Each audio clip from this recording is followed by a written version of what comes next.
Hello all, welcome. Today we will be covering a patent dispute where certiorari was dismissed as improvidently granted. This case, Laboratory Corporation of America Holdings versus Davis, involves biotech method claims and enablement under patent law. Following is the audio recording of the actual court hearing. We will hear argument next in Case 24-304, Laboratory Corporation of America versus Davis. Mr. Francisco. Mr. Chief Justice, and may it please the Court. Two basic principles resolve this case. First, a class action is just a tool for aggregating claims. So if an individual plaintiff doesn't have Article III standing to bring his own claim, he can't bring it as part of a class either.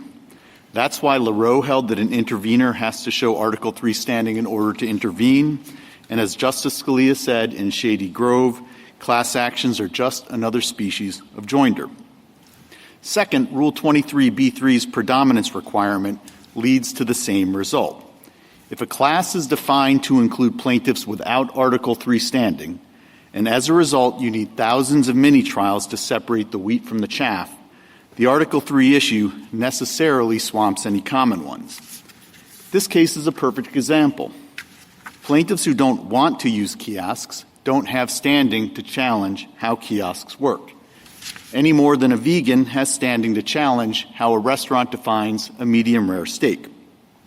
As a result, the Court needs to assess whether each of the 8,000 to 112,000 class members actually want to use kiosks, and that will necessarily swamp any common issues, as the D.C. and First Circuits correctly held in the rail freight and Ascol cases. Plaintiffs' only response is to say that courts should assess the merits first and jurisdiction second.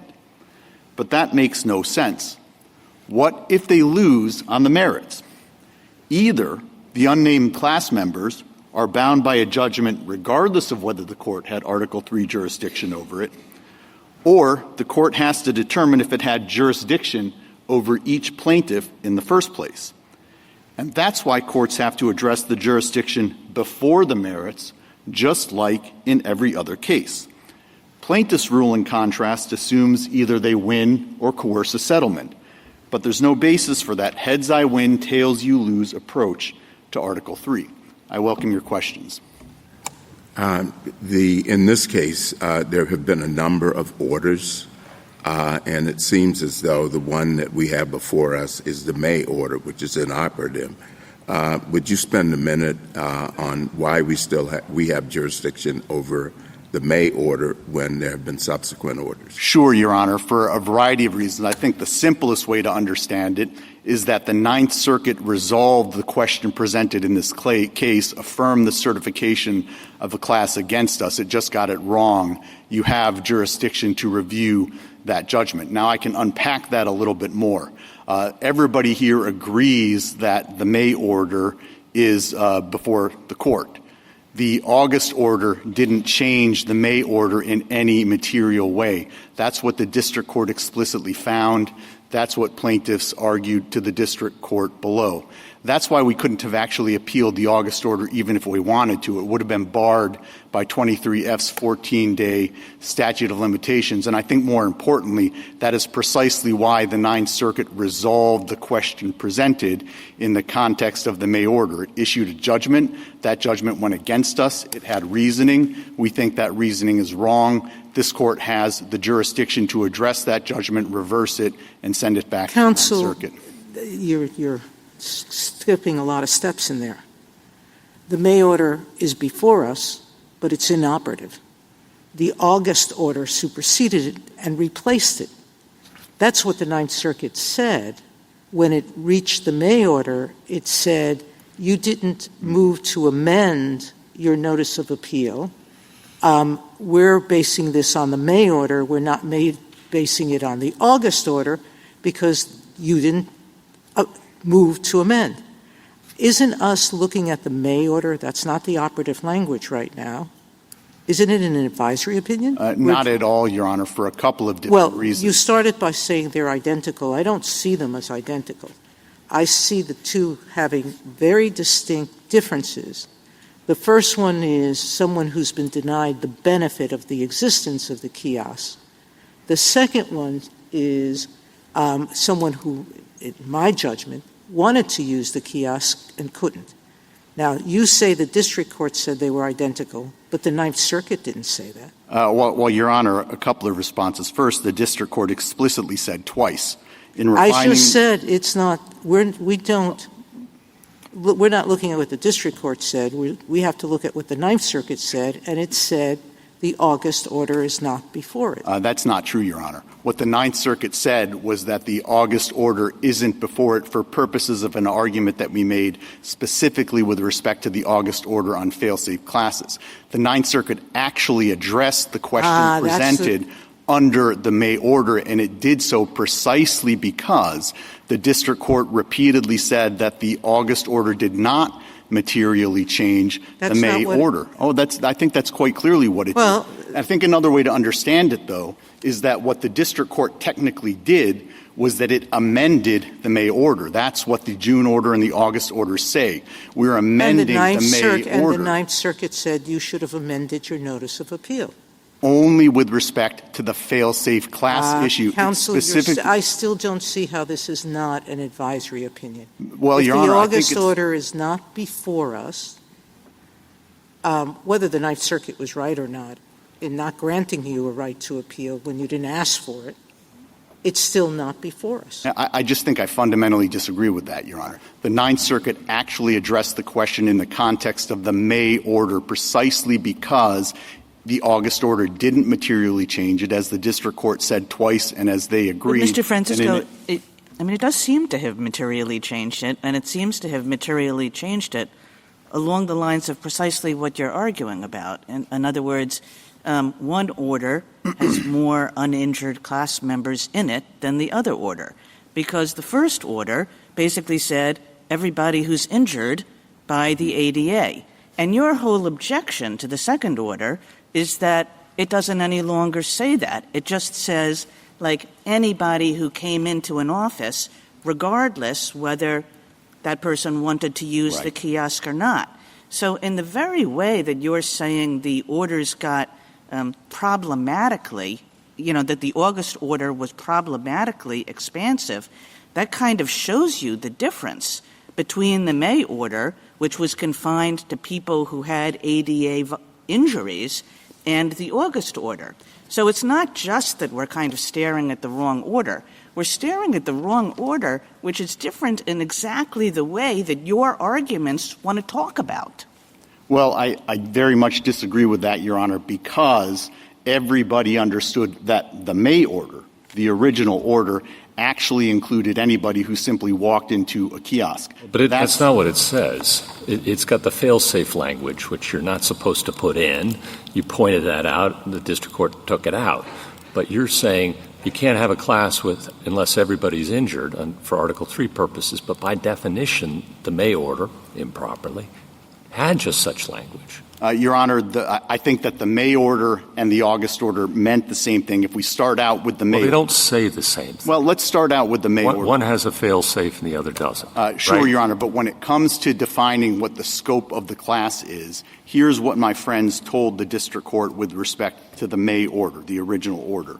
Standing is established for all legally blind Californians who visited one of the 280 PSEs. That's nice that they said that, but that's not the class that the district court certified in May. Respectfully, Your Honor, it is. Because the reason why they said it included everybody that just walked into a kiosk is because their understanding of that definition, which the district court effectively adopted, was that anybody who was a patient at the facility and who happened to be blind was within the class. That's why the district court specifically said, I think a couple of times, it would be very easy to figure out who is in this class. So we just should overlook the fail-safe language in the May order then? Is that what you're asking? No, Your Honor. What I'm saying is the fail-safe issue is no longer before the court. That's the issue the Ninth Circuit declined to resolve. The issue that is before the court is the issue that the Ninth Circuit did resolve. What the Ninth Circuit said is that it doesn't matter on that issue whether the class includes people who haven't been injured, because under Ninth Circuit precedent, all you need is a named plaintiff with an injury, and it doesn't matter if there are other people who aren't injured. I understand. I understand how that principle could apply elsewhere, but why don't you give us the framework for understanding this? Because Justice Gorsuch is right.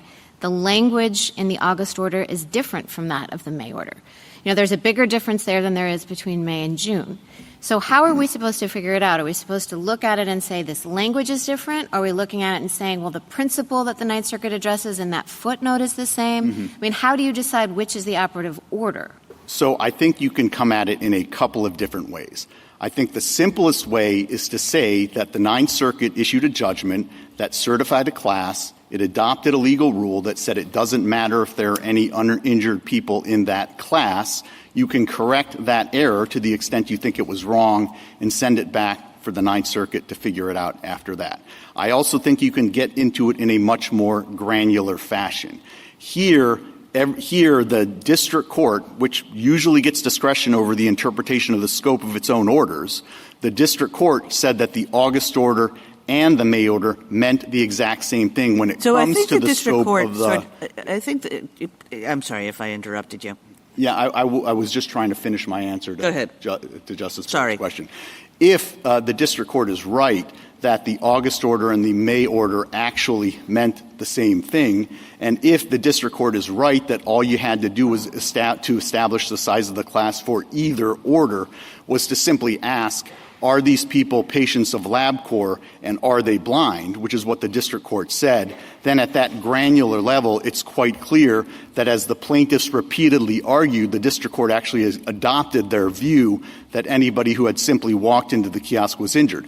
That was also the position that we took in our alternative argument. I guess the reason I keep on interrupting you is because you keep on saying what the district court said.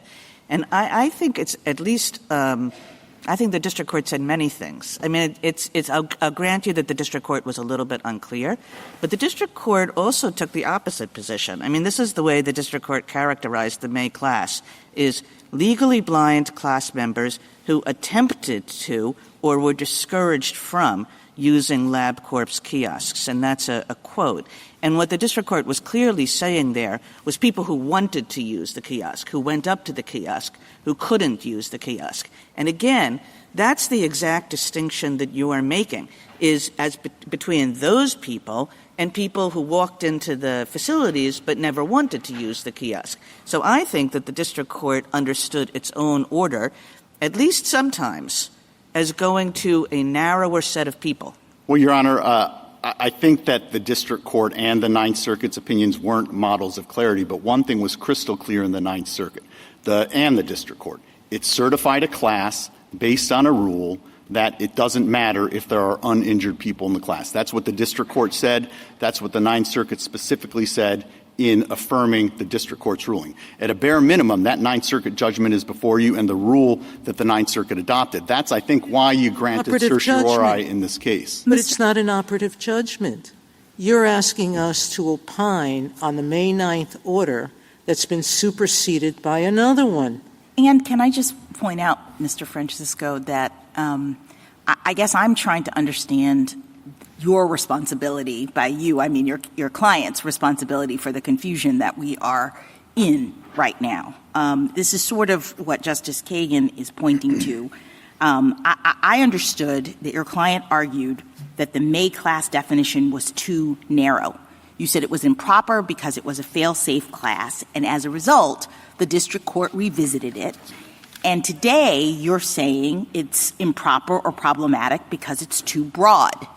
It's too broad because it now includes uninjured people, whereas before it contained only injured people. And so I'm wondering if some element of estoppel isn't working here in the sense that you've taken opposite positions about what the problem is with respect to this class. Not even close, Your Honor. I think we addressed this fully in the letter that we just filed. We made alternative arguments in the Ninth Circuit. We argued it was a fail-safe, and then we alternatively argued this is Section 3A header.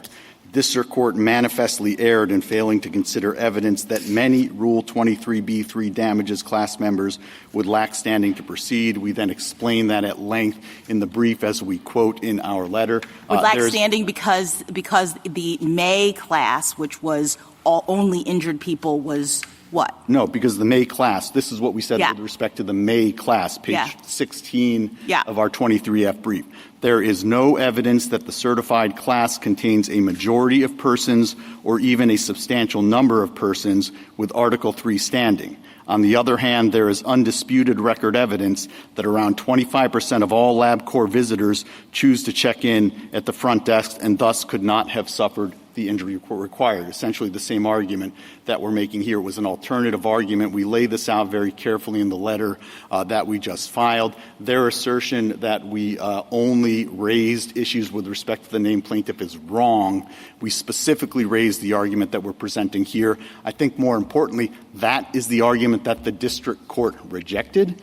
That is the argument that the Ninth Circuit rejected, and that is the judgment that is before you today. I don't think it matters whether it's the May order or the August order. Because all right, so why don't you tell us why is this wrong? Why are they wrong about it? I mean, just going to your Article 3 standing point, I appreciate the assertion that class actions are a species of joinder, but the absent class members are not participating. That's why they're absent. They're not parties in the traditional sense.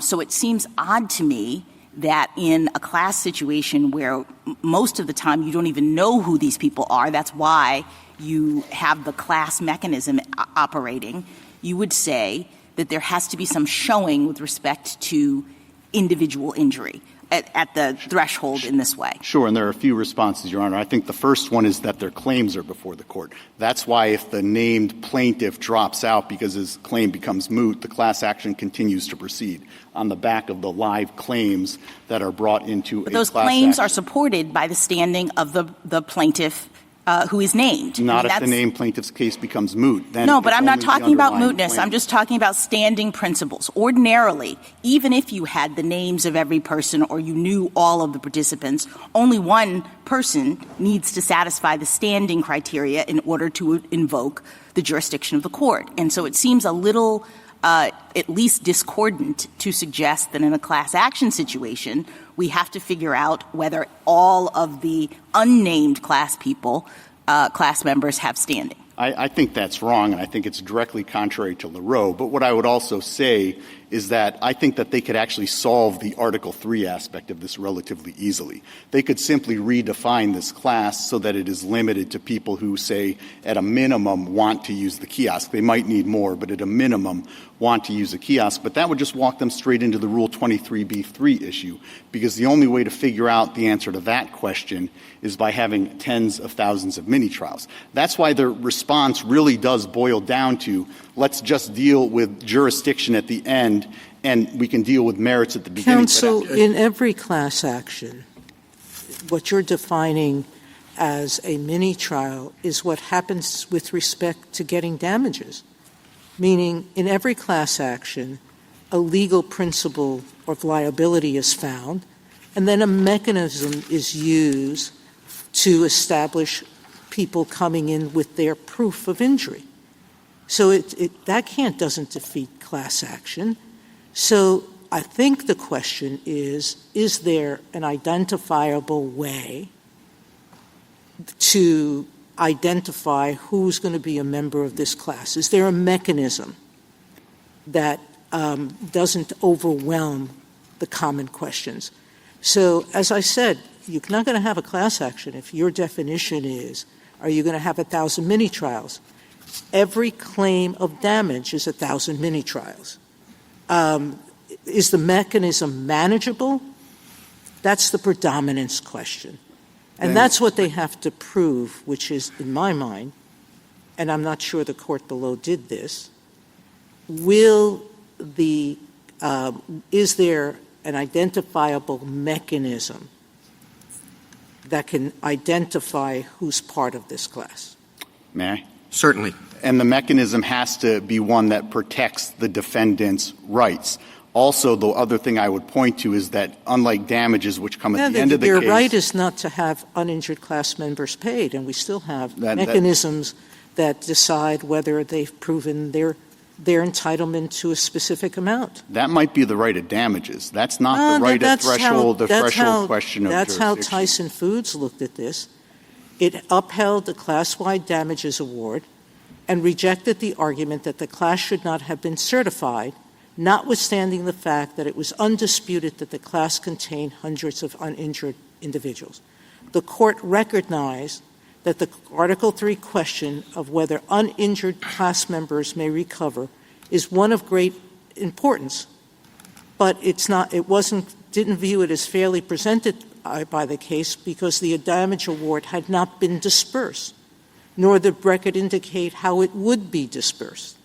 In other words, Article III requires standing by one plaintiff to get the jurisdiction of the court.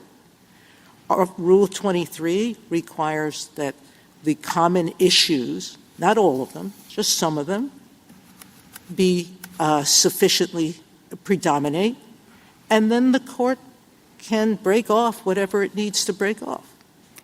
And I think that is not a proper reading of Tyson Foods. In Tyson Foods, the issue didn't even arise until the case went to the jury, and it rejected part of the damage expert of the plaintiff. But if you think about what happens, I'm quoting Tyson. If you think about what happens under a rule that says we do merits first and jurisdiction second, again, ask yourself, what if a court certifies an overly broad class, then rules against that class on the merits? The ordinary rule is that binds the entire class. Well, that's not necessarily true. I think it's clearly not true if the class includes people over whom the court didn't have jurisdiction in the first place. So it basically means you're going to have to adopt a rule that either binds a class over whom you didn't have jurisdiction, obviously wrong, or after the fact you're going to have to go through each plaintiff and decide whether or not you had jurisdiction over them in the first place. Thank you, counsel. Is there wiggle room in your theory? I mean, let's say you have a class that's roughly 5,000 people. Is it no good if there may be 10 people who don't qualify or 20 people? What's the margin of error? I think it's less of a numerical question and more what Judge Katsas said in the railway case and what Judge Kayada said in the Asakal case. If they define the class at the front end such that it doesn't distinguish between whether or not people were injured, and the only way you can separate out the injured and the uninjured, consistent with protecting the defendant's rights, is by conducting, thousands of mini trials, that's necessarily going to swamp any common issues because that is a threshold question that always has to be resolved before you reach the merits. I think this Court's decisions in Halliburton and Amgem actually provide very good illustrations of this. What you said in those two cases was that if the fraud on the market theory failed in a way that would have required individual reliance determinations, that necessarily would have precluded class certification because it would have swamped any common issues. Well, this is that in spades. Here we're talking about a threshold jurisdictional claim that is in federal court an element of every cause of action that is brought before the federal judiciary that has to be resolved before the court reaches the merits, not afterwards. And here, if there isn't an administrable way to separate the wheat from the chaff consistent with protecting the defendant's rights, it's necessarily going to devolve into those mini trials. Thank you, counsel. Justice Thomas? You've probably covered this at some point, but could you just spend a minute on why the May class definition includes so many uninjured Sure. It's because the way the May class reads is it says anybody who, it kind of parrots the language of the statute. Yeah. But their understanding of the language of the statute that the district court adopted was that includes anybody who walked into the facility. Again, this is what they said, my friends said in their brief to the Ninth Circuit when we were all talking about the May definition. They said that standing is established for all legally blind Californians who visited one of the 280 facilities that feature the kiosk. They then explained that the way that you identify who's in that class is by simply looking at LabCorp records that show who visited it, who were their patients, and you match that up to other medical records that show who was blind. The district court adopted that, and we know that for two reasons. We know that, one, because the district court said that that's exactly how it would define who was in the class, and two, because it adopted the August definition that clearly does that, and then told everybody that August definition meant the exact same thing as the May definition. That's why, Your Honor, we actually could not have appealed the August order if we wanted to. The binding rule in the Ninth Circuit is that if a subsequent certification order makes immaterial changes to a prior certification order, the 14-day statute of limitations runs off of the prior order, not the subsequent one. The district court having squarely held that the August order was not materially different than the May order, it would have precluded us from appealing the August order and left us stuck with the May order. The reason none of this mattered is because everybody agreed that the two orders meant the exact same thing. To the extent there was any daylight, the district court went further and said the August order is simply amending the text of the May order. That's why, while the Ninth Circuit said, I'm not going to address any issues that pertain only to the August order, and that was the fail-safe issue. It claimed, I think erroneously, but it claimed that our fail-safe argument pertained only to the August order, but the Ninth Circuit did address the very question that we've asked this court to resolve. It just got it wrong. It resolved it against us. That's the decision that's before you. You clearly have certiorari jurisdiction over that decision for the reasons that my friend in the previous case very well articulated when he was standing up here. At what point does the uninjured plaintiffs in the class present a problem for Rule 23 or for Article 3? Sure. So I'll take them in order. I think for Article 3, if the class on its face is defined such that it clearly sweeps in uninjured people, I think that you can't certify that class. You got to tell them to redefine the class so that it's limited to people over whom there's jurisdiction. Again, I think that can be solved relatively easily in a case like this by simply redefining the class to include, at a minimum, people who wanted to use the kiosks. The problem with that is it walks you straight into the Rule 23b3 issue, where the question is, when you've got an overly broad class definition, is there a way that you can separate out the injured and uninjured in an administrable way? I can give you an example that illustrates it. Take the TransUnion case.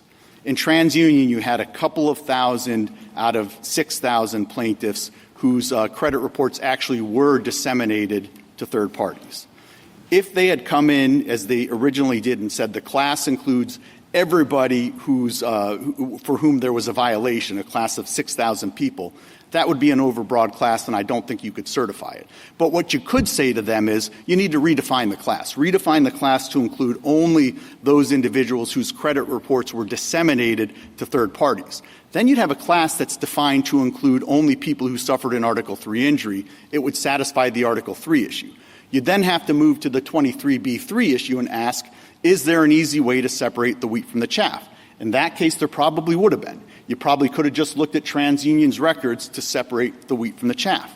But in lots of cases, there is no easy way. That was Judge Katz's opinion in Railway, Judge Kayada's opinion in Asakal, and this case. Because in this case, the only way that you can determine whether at a minimum somebody even wanted to use one of those kiosks is by putting that person on the stand. It's obvious. It's after all quite obvious that there are many people in this world who don't like to use kiosks.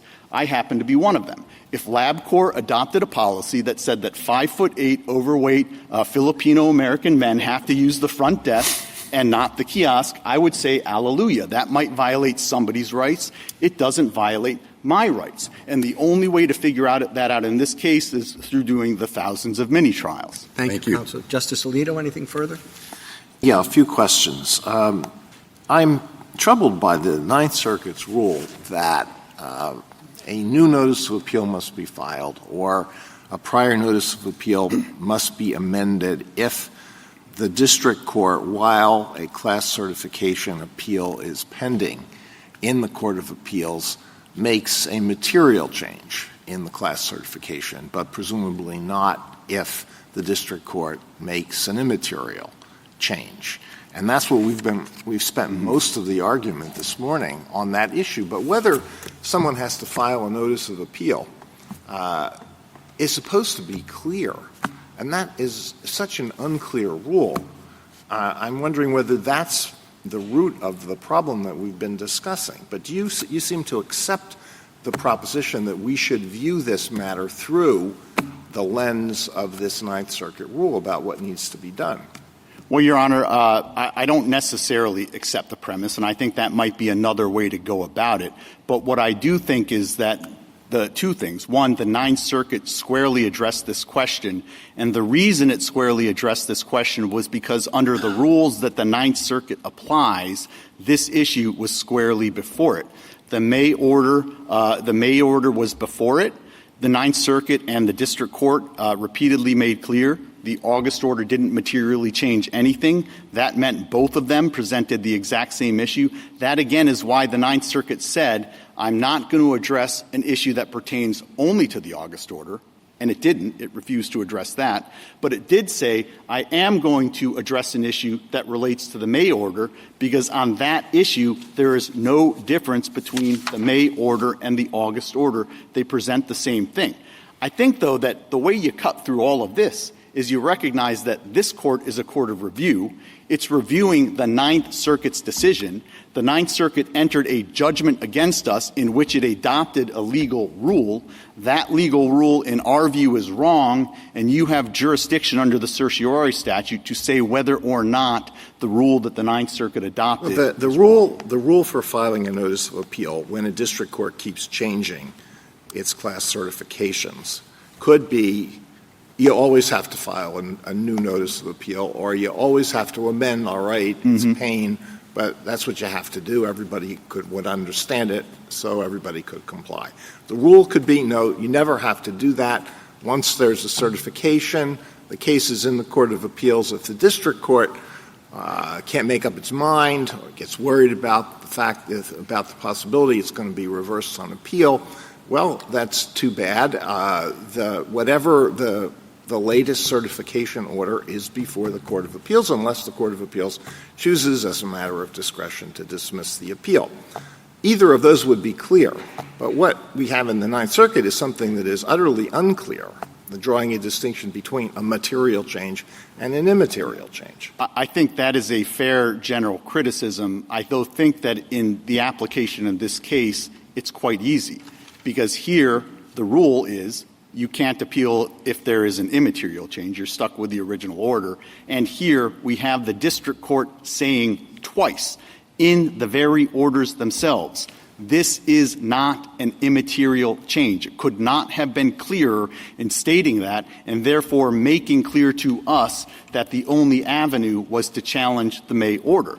I also think that that makes sense in the context of this case, because my friends on the other side repeatedly told the court that the May order encompassed anyone who had simply walked into a kiosk. Then when they sought to have the new August order implemented, we didn't ask for the August order. They asked for the August order.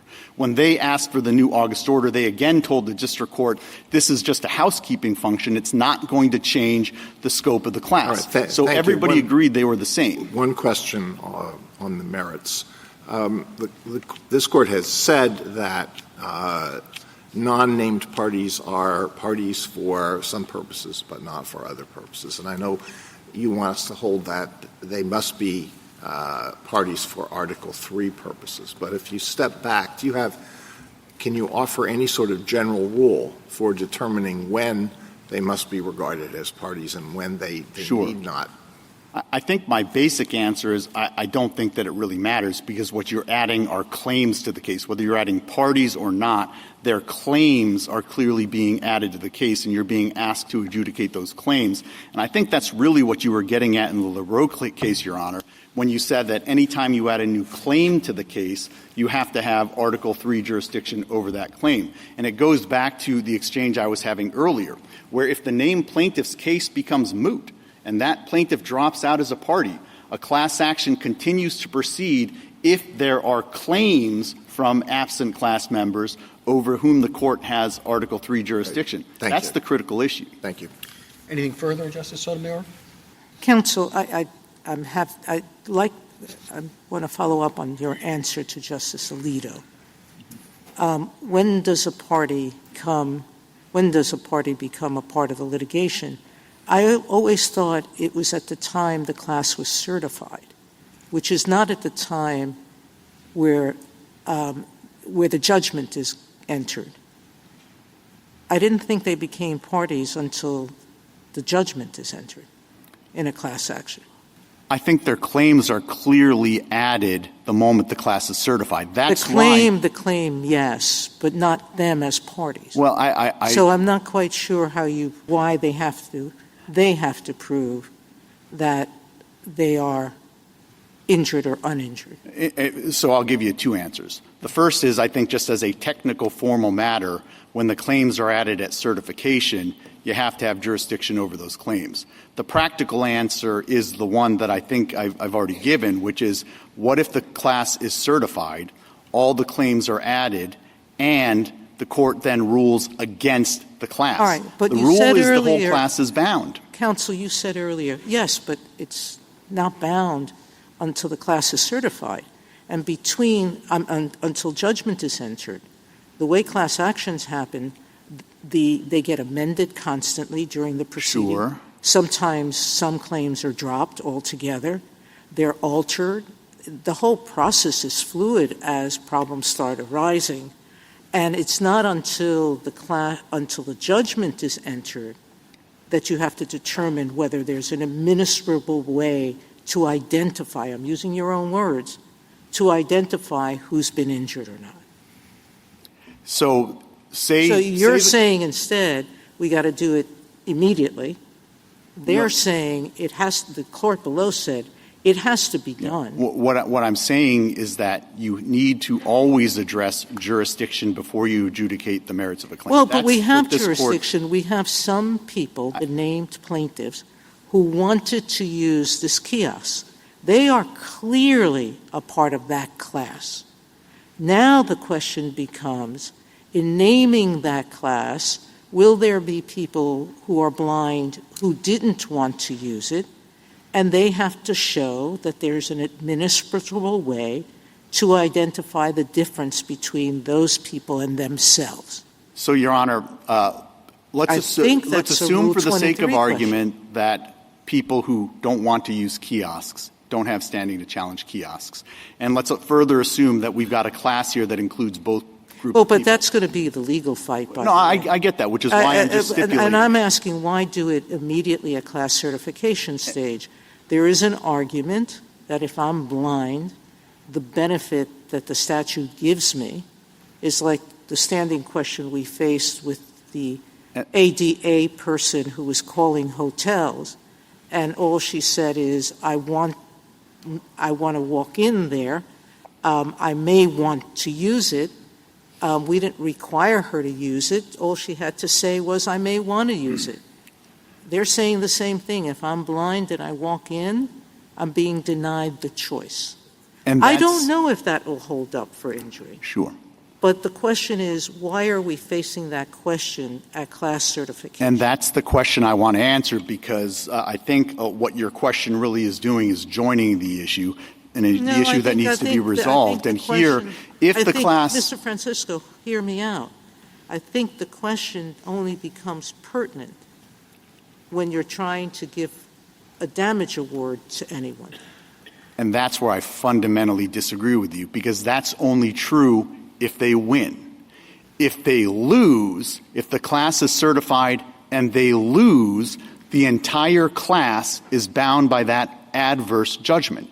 So if you have certified... Well, it depends on what ground they lose. Let's say they just lose across the board on the merits on a motion to dismiss. That binds the entire class. So if you have certified a class that includes uninjured people and the class loses across the board, the general rule is the entire class is bound. But that can't be the case if you didn't have jurisdiction in the first place, which is why jurisdiction always, in every case, precedes the merits. It doesn't follow the merits. That's one of our principal objections to their position. Your position, Your Honor, as you just very well articulated, makes perfect sense when they win, but it makes no sense when they lose. But you're still saying it's a question of predominance and that's what has to be addressed. If there's an administrable way to do it, then the class gets certified. If there's not, then you can't. So I'm saying two things. Under Article 3, they've got to define the class properly at the front end. Under 23b3, I'm not sure I necessarily disagree with you, but you've got to have an administrable way to separate the wheat from the chaff before you address the merits, not after you address the merits. And if the only way to do that, consistent with protecting the defendant's rights, is thousands of mini trials, that is necessarily going to defeat predominance, just like if the fraud on the market theory fails in a way that requires individual issues of reliance. Again, the rule that we're asking for under 23b3 is the one that Judge Katsas adopted in the D.C. Circuit and Judge Kayada adopted in the First Circuit. Justice Kagan? So I want to pick up there and also go back to the Chief Justice's question and make sure I understand what you're saying, which is that the Article 3 question you're saying in a case like this is not so hard to solve, that it's merely a matter of taking it from all the people who walked into the facilities to the blind people who walked into the facilities and wanted to use the kiosk. And that's the key move to get you to a place where it's not the Article 3 question that's important, but rather the predominance. With one insignificant tweak for purposes of this, I don't know that we would concede. In fact, I know we wouldn't concede that merely wanting to is good enough. I think there has to be a further injury, but it doesn't really affect the force of your question. Okay, wanting to, tried to, something like that. And was hindered in their ability to check in. Yeah, okay. So, then we can go back to the procedural question again, which I don't want to do, but that does raise the procedural question is like, isn't that exactly what the May order said? And the problem was really the August order, which was way wider than that. But the May order seems on its face, and at least in some of the district court's comments, to be exactly that. Except for when the district order specifically addressed it, it explicitly told us there's not an iota worth of difference between the two orders when it comes to the size of the class. I totally concede that it does say that at sometimes, and then it says at other times. I'm just talking about people who tried to use the kiosk, so that's a little bit of a mystery. But the one time it specifically did address it, twice, it said the two orders are materially identical. Yeah, on its face, they're so obviously not materially identical, but okay, I actually was going someplace else. Sure. We'll leave that as a question between us. Okay, but that's the full range of the Article 1 question you see, and everything else you're saying really is a predominance inquiry and is a matter, and I think you said it's not how many people. It's just you have a mechanism for easily separating the wheat from the chaff. Is that correct? While protecting the defendant's rights. Yeah, well, that is what protects the defendant's rights, isn't it? Is there something else that I'm missing? Well, there have been suggestions that you could just do everything through affidavits and deprive the defendants their right of contesting those affidavits through the crucible of cross-examination. It's specifically what Judge Kayada addressed in the Asakal case, where he said, look, when it comes to issues of preference, you can't simply rely on affidavits because unless the defendants stand up and say we concede that all of the affidavits are true. Instead, a defendant, if it has a good faith basis to do so, has a right to contest the veracity of affidavits. Here, given how implausible it would be if 112,000 people came forward and said we all preferred to use the kiosks, given the inherent implausibility of that, I think we would have a very strong basis to say, no, we want to test every one of those affidavits. We're going to spend, anywhere between 2 and 10 years addressing the threshold question of jurisdiction, necessarily going to overwhelm any common issue. So you're saying you can't do it by like surveys or other mechanisms that address the classes, address the class as a whole? Those only work if you could also introduce them in an individual case. That's what you held in Tyson's.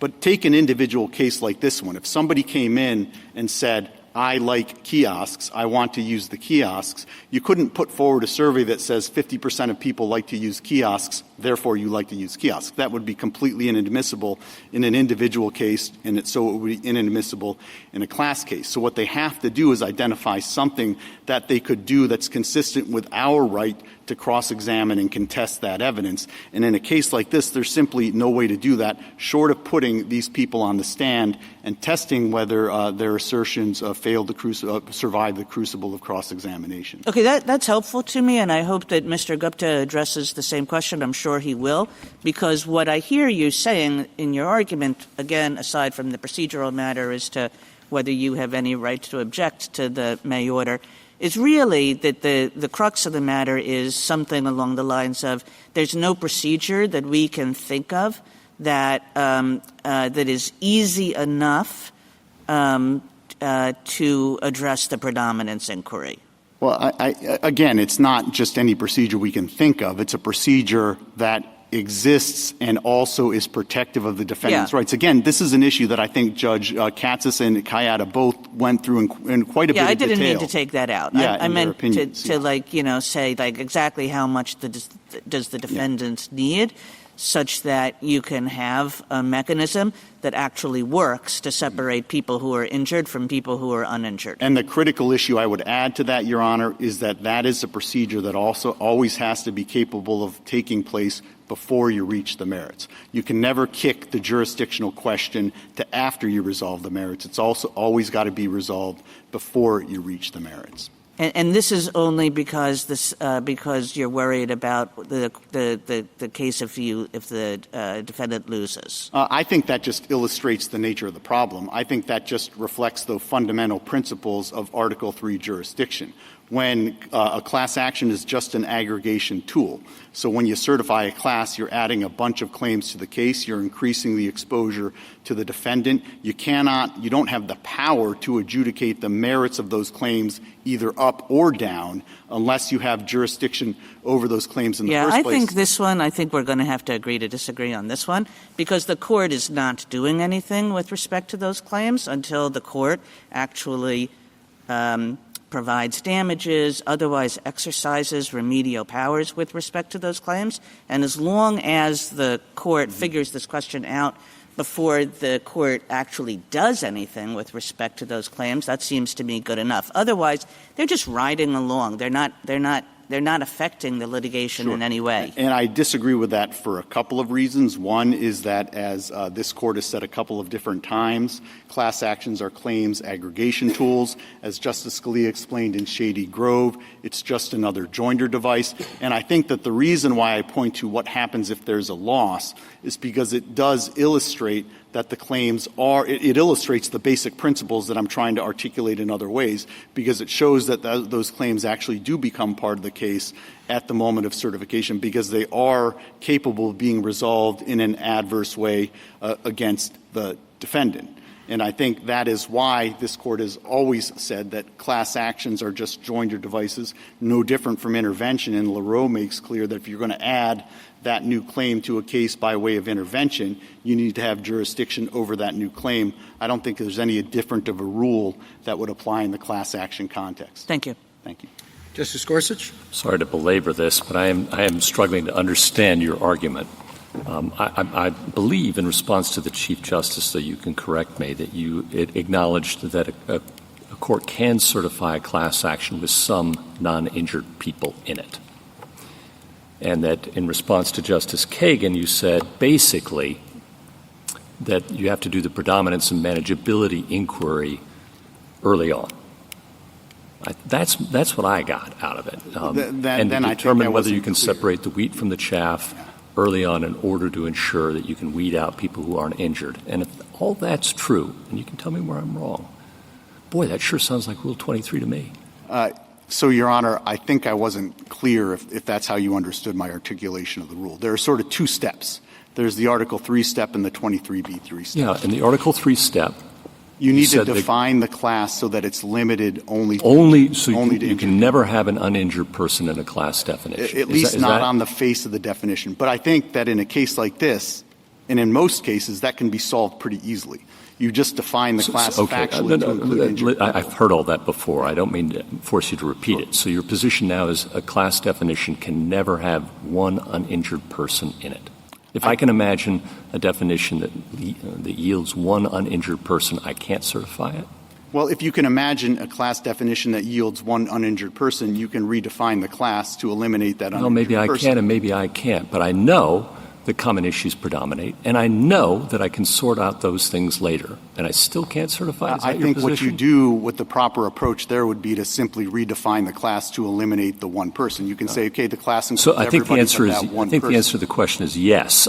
You cannot certify that class at all. Yes. Okay. But you can redefine it. And if that's true, is that protective of defendants' rights? I mean, we've been talking about judgments in class action litigation. My memory's a little hazy, but I remember doing a little bit of it back in the day. And these things never go to judgment. They're always settled.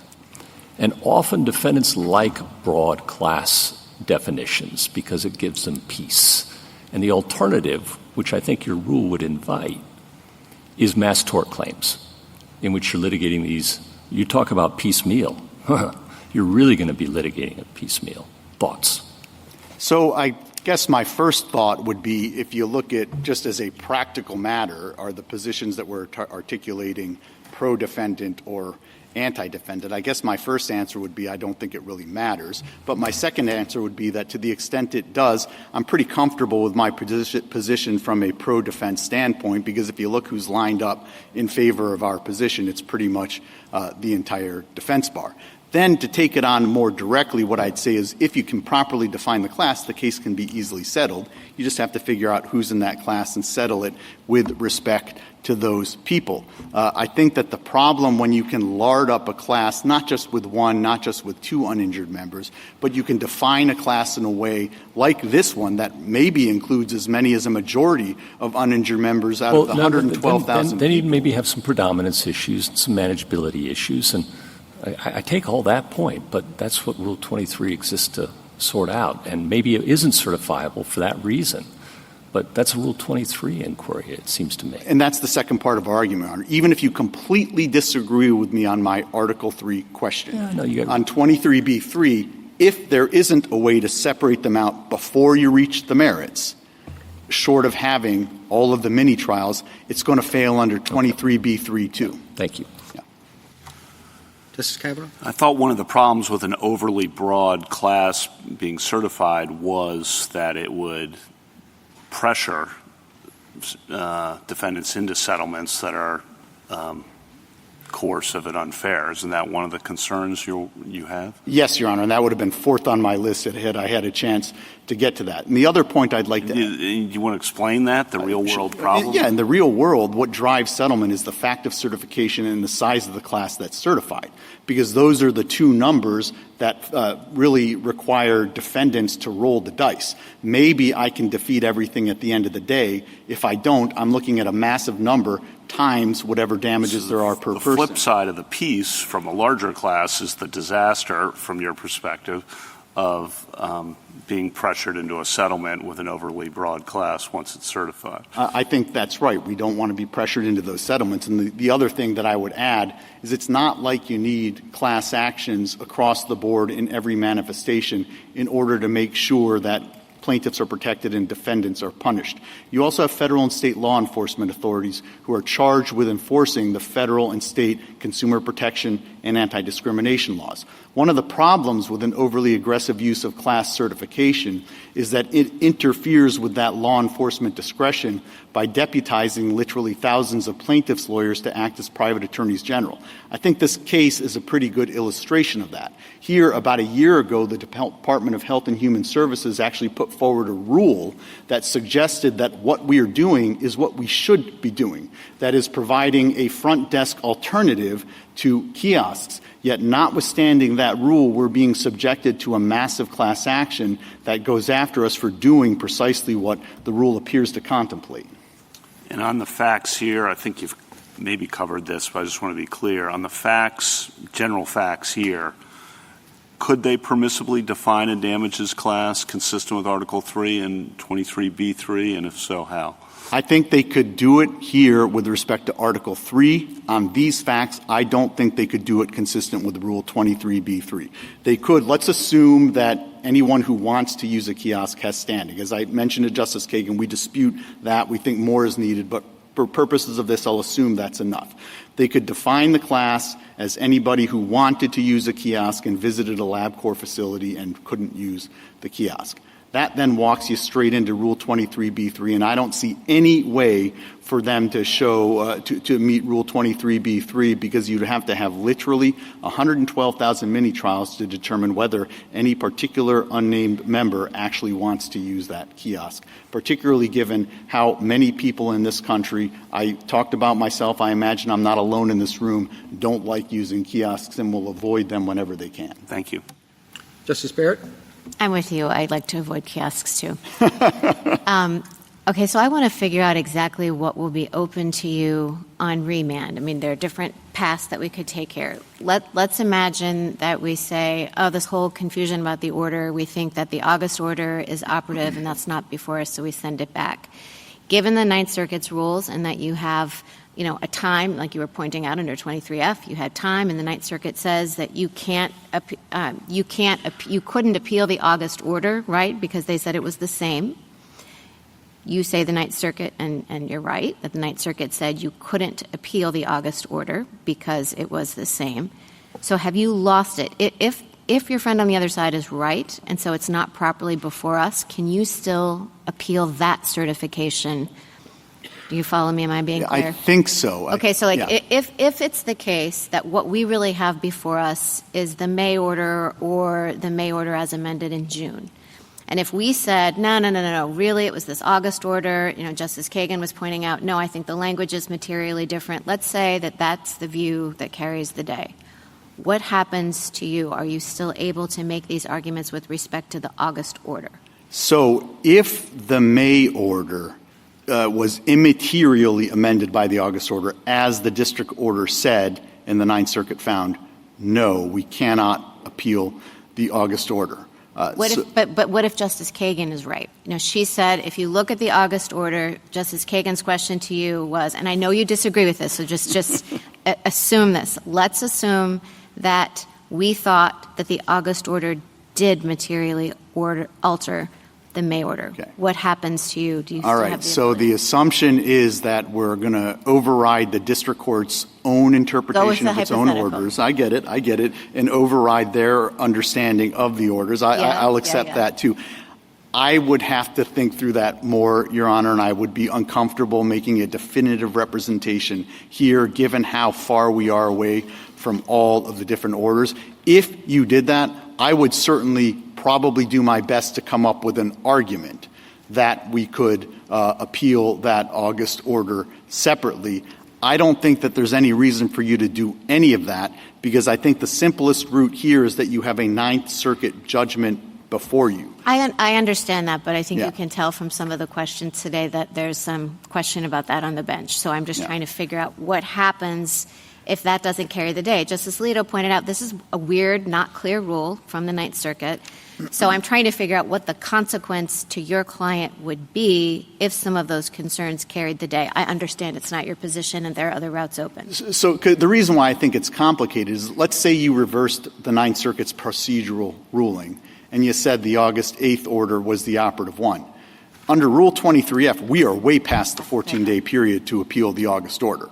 So there would have to be then some kind of equitable tolling concept that gets built into it on top of that. And as I said, if you were to do that, and I would strongly urge you not to, I would be vigorously arguing for anything I could think of to allow us to appeal that August order well past the 14-day period of limitations under 28F, and I would do my best to succeed. I just can't represent to you what I think the answer I agree, and that's why I brought up the 23F timing. Yeah. So it seems to me that maybe, and tell me if you think this is a description of your dilemma, if we understood the August order to materially, despite the descriptions in the lower courts, if we understood it as Justice Kagan was hypothesizing that there was a material difference, we said, no, we've got to look at the orders ahead of us, in front of us, that's wrong.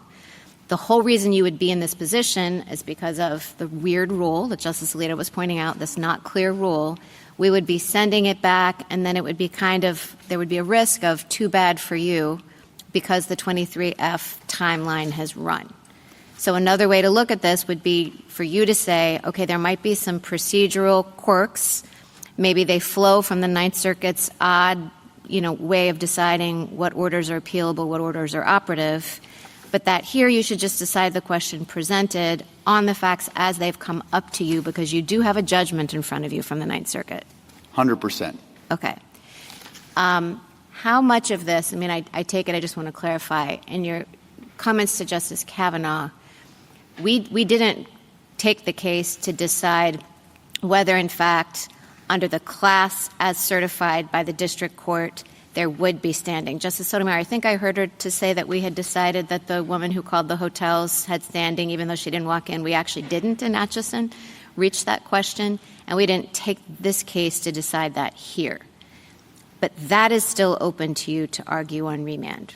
Yes, Your Honor. And the only thing I'd add to that is I think that the facts here provide a good, nice way to illustrate the application of the rule because I think the facts are relatively clean, notwithstanding the procedural issues that we're discussing. But, yes, it would still be open to us on remand because the rule that the Ninth Circuit and the district court adopted was that it just didn't matter.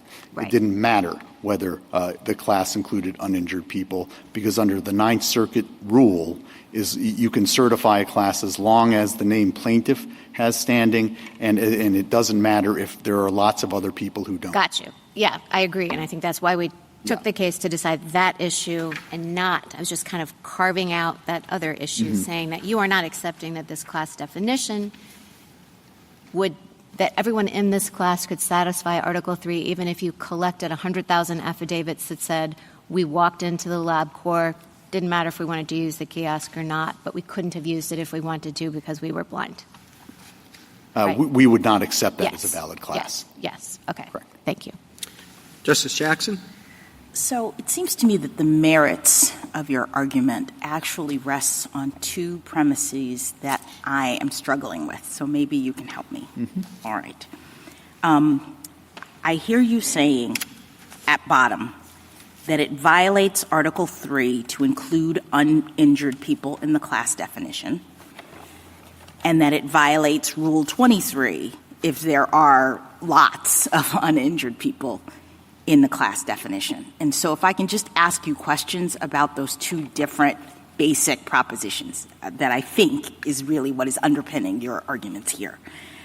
The problem that I keep coming back to with your Article 3 point, that it violates the Constitution to include uninjured people in the class, and so you would therefore need to redefine it to be only injured people, is our standard rules and principles with respect to standing and when the jurisdiction of the court can be invoked.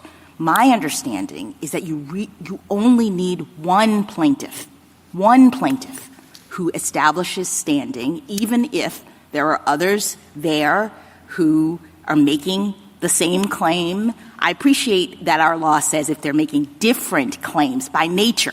I mean, obviously they're different because there are different people there. But what we say is if there's a claim that is being made and the claim is you violated the law in this way, and we have 5 people who are saying that and they're named plaintiffs in this action, only one of them has to establish injury for standing purposes. If that's true, I don't understand your Article 3 argument. So I would push back on whether or not that is true. This court has never applied the one plaintiff rule to a damages case, which I think because by definition in a damages case, every plaintiff is seeking his own form of damages. And we've done that at the threshold? I mean, my understanding is that that's Leroux. No, my understanding is that, yes, at the end of the day, each person has to have been injured in order to be entitled to damages. But for the invocation of the power of the court, which is what Article 3 standing is about, we don't go into the harm to each person in order to take up the claim that is being made. I respectfully disagree with that, and I think it's squarely foreclosed by Leroux. What Leroux specifically said was that at the point of intervention, you don't allow the intervener to add his new claim to the case unless he can show an Article 3 injury. But I'm not talking about intervention. I'm talking about original action. We have 5 plaintiffs. They're making a claim. They have one count in their complaint.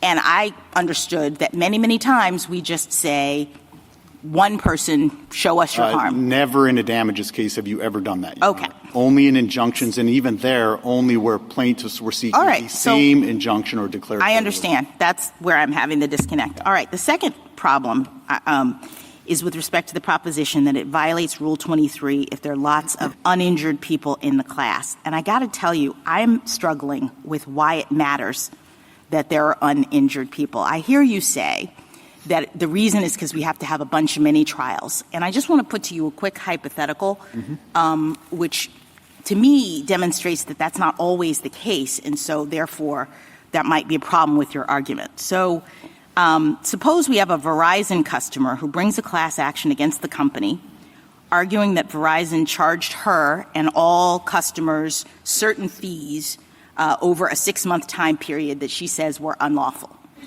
And this is a claim that does not have an element of harm in it. She's just saying these fees, unlawful, you weren't allowed to do it. And she seeks to certify a class of all Verizon customers during that 6-month time frame.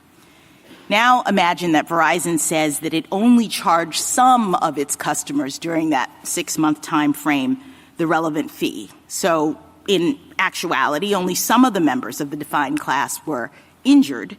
And Verizon says that over time, with some effort, it can generate a list of those customers.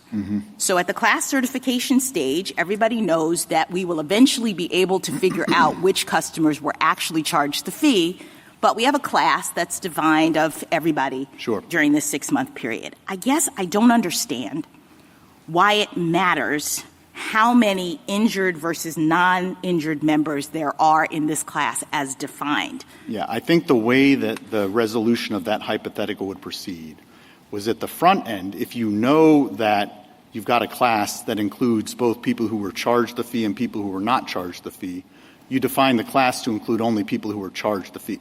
That solves the Article 3 problem. Well, assuming there is an Article 3 problem. And then you get, yeah, right, assuming it is an Article 3. I totally agree with that. Okay. Then you get to the second stage, and you do the Rule 23b3 analysis, and you say, and it's not really, as I mentioned to the Chief Justice, it's not so much a numbers game. The question is it easy to figure out who paid the fees or not? And in your hypothetical, it might well be very easy. So we do certify that class, or we don't? I think that it would turn on how easy it is to figure out definitively who's in the class. What difference does it make when we're certifying this class to establish the liability? There are common issues with respect to that, and really the only thing that figuring out who is harmed and not matters to is who gets damages at the end of the day. I don't understand why class certification would be held up or evaluated with respect to, the numbers of people who were actually injured or not in the class. And with respect, Your Honor, I think it makes all the difference in the world from both a practical matter and a legal matter. From a practical matter, these bloated classes are what allow plaintiffs' lawyers to extract massive settlements on weak claims. From a legal matter, what you are doing are adding claims to a case over whom the court doesn't have jurisdiction. Those claims assuming your Article 3 question is correct. And No. Even assuming my Article 3 question is wrong, Your Honor. If you have a class that includes people who have not been injured, I'll assume that you don't think that that is an Article 3 problem. When it comes to Rule 23b3, you still at some point have to figure out whether or not you have jurisdiction over those individual claims. And you cannot proceed to adjudicate the merits of those individual claims unless you first assure yourself that you have Article 3 jurisdiction over the individual claim. One final question on assuming the claim is different from other claims, but setting that aside, with respect to the practicality of it, I appreciate Justice Kavanaugh's point that many of these settle and that, it sort of tilts the scales in some way from the defendant's perspective. But don't defendants also have, in my case, for example, all of the information that would be necessary for them to say, we know that only X number of people have injury. In other words, the defendants have the best lawyers, they have a gajillion dollars, they are being sued, and they have some responsibility and understanding of the claim and the population of people who were injured, right? And I think that's why, Your Honor, in your hypothetical, I said that it would be pretty easy to define the class that met our Article 3 rule, anybody who paid the fee. And on the 23B3 issue, in a case that really is just looking at the company's records to figure out who paid the fee, that might well survive the 23B3 inquiry as well. It's essentially like TransUnion. If TransUnion, you had limited the class at the front end to only people whose credit reports had been disseminated to third parties, you would have defined the class as the universe of people who were injured under this court's ruling. And then you probably could have just looked at TransUnion's records to figure out who was in or out. That is the polar opposite of a class like the one before you today. Thank you, counsel. Mr. Joshi? Mr. Chief Justice, and may it please the Court.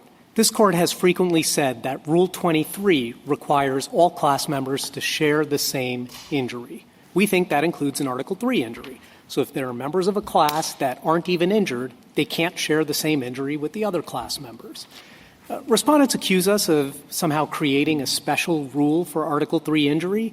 I guess I view it a little bit differently. I view respondents' rule as creating a special rule for Article 3 injury because they would pluck Article 3 injury out of the certification context and either authorize or require, I'm not quite sure, district courts to delay and defer consideration of Article 3 and only Article 3 until the end of the case, after the merits, after the remedial stage, when it comes time to dole out the actual relief. Rule 23 doesn't support that kind of rule. I don't think it's supported in practice as illustrated by cases in which the defense wins. I've never heard of a court certifying a class, ruling for the defense, and then figuring out if the plaintiffs have Article 3 standing. And I think it's inconsistent with the view of Rule 23 as a purely procedural aggregation device. I think my light went off. So what would you do at the early stages of the litigation, say post-certification, and you find uninjured parties in the class? Yeah, so our view is surprisingly maybe not that far from what respondents are saying. I think the way we would approach it is what Rule 23 requires at certification is that the class be defined in such a way that on its face it includes only injured members. And at that stage of the litigation, you might not have much information about them, but then as the litigation proceeds, as AmChem recognized, courts have a duty to continually reevaluate the class. And if it comes to light that maybe there's a group of absent class members who aren't injured or don't share the same injury, or really any other issue that might go to Rule 23, the court should reevaluate. Do I need to redefine this class to carve out those plaintiffs that I now know are uninjured? And the question then is going to be, can I do it in a way that doesn't require a lot of individualized analysis? And this is why I say I think we're not that far away from respondents here, and I think petitioner agrees with us, that if there's some class-wide way or easily administrable way or mechanical way of identifying them, then that's what the court should do, and you can keep on going. If there's not, if you're going to need, 100,000 individual mini-trials. Why would that be the case, though? Because you have uninjured people in the party that you've now found. Why isn't that an Article 3 problem if it's an Article 3 problem up front at certification?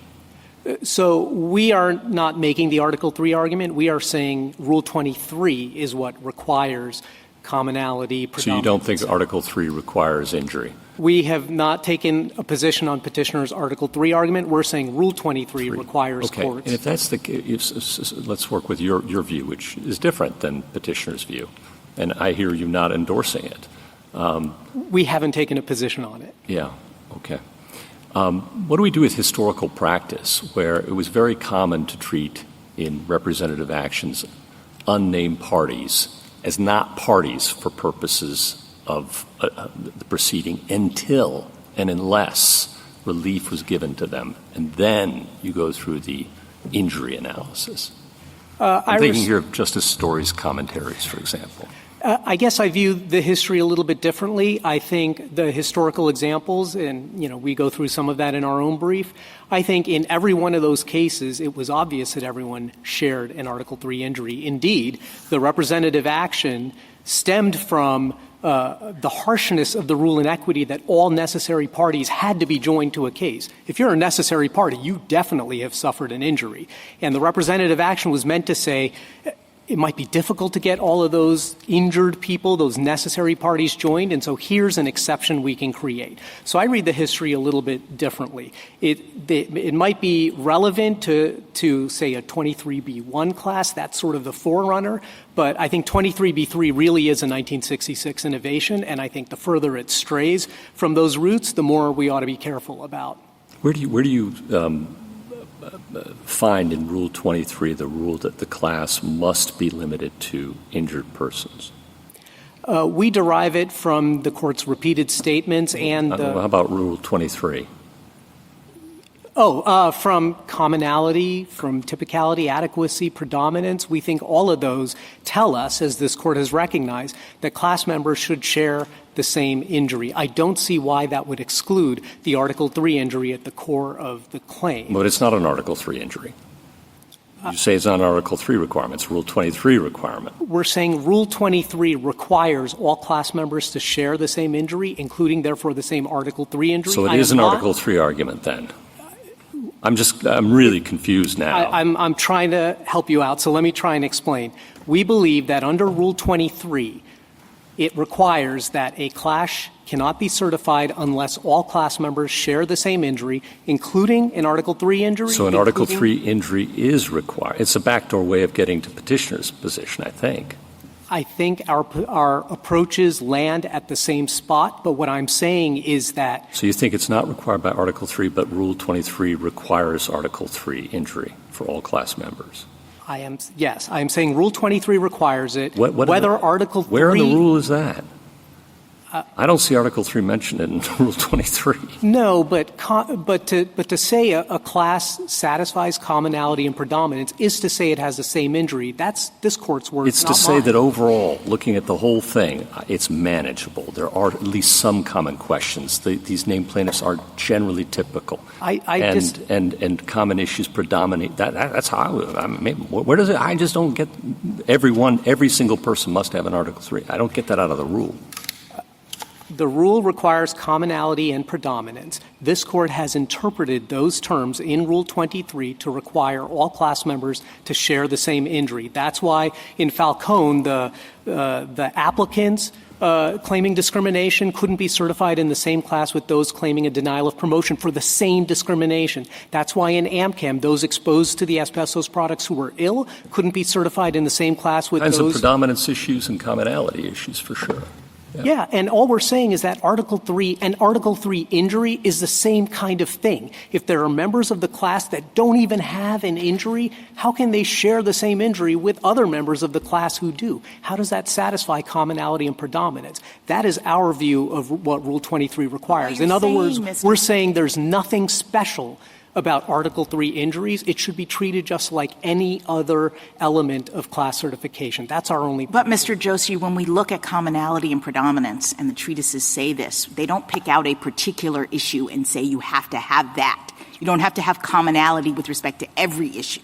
So Justice Gorsuch's question is, if you don't have commonality with respect to the injury issue, what difference does it make? Why is that fatal to the class? There's no rule that says that particular issue you have to have commonality with respect to. I just to supplement that, if you mostly have commonality with respect to the injury issue, but not with respect to every single person, what does that have to do with commonality and predominance? So let me take those in turn. They're both the same. Sure.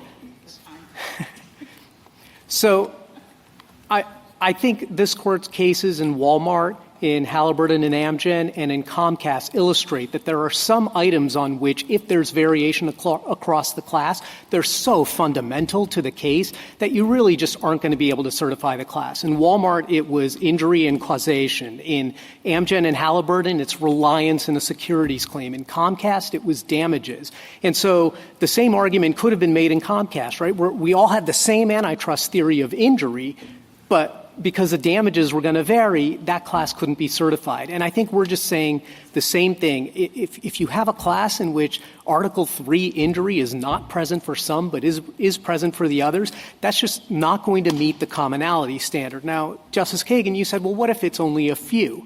And I think my answer is the same as Mr. Francisco's, and frankly, the same that respondents give in their brief, or as I read it, which is If there is a class-wide, manageable, mechanical way to separate them, as in, for example, TransUnion, there would have been, or as in Justice Jackson's Verizon hypothetical, there would be a manageable class-wide way to do it, we think that's fine. Rule 23 doesn't preclude that certification, but what we are saying is that Rule 23 needs to be followed at certification and then throughout the litigation. As the litigation proceeds, if there's more information... Well, hold on. I thought you said that commonality means I had understood it as one issue has to be common and that has to be predominant. That has to be the predominant. That's the way I understood it. Okay, fine. No. You're telling me that Article 3 and Article 3 alone must be satisfied by everyone at the outset, I thought. What I'm saying is Article 3 injury is no different from any other requirement for class certification that should be common to the class, like injury, causation, reliance, damages. All of these must be common. And I take the point that there needs to be... They don't all have to be common. There has to be a common question that predominates over others. And if it and now a special rule that Article 3 must exist for all class members? I am not asking for a special rule any more than Comcast had a special rule for damages, or Walmart had a special rule for causation, or Halliburton and Amgen had a special rule for reliance. I'm just trying to say that Article 3 injury is of that sort, important enough that it's just unlikely you're ever going to be able to certify a class. Thank you, counsel. I'm not sure I've been following the bouncing ball. Does Article 3 in this context require an injury? Now, I don't know if you're saying that not at the outset, but at the back end before any relief is granted, or what? Article 3 of its own force, of course, requires every class member to have standing before he or she can collect a damages award. That's TransUnion. I'm happy to stop there. So I take petitioner's point to be that, or petitioner's Article 3 argument, as I understand it, is that Article 3 of its own force also requires each class member to demonstrate standing at certification.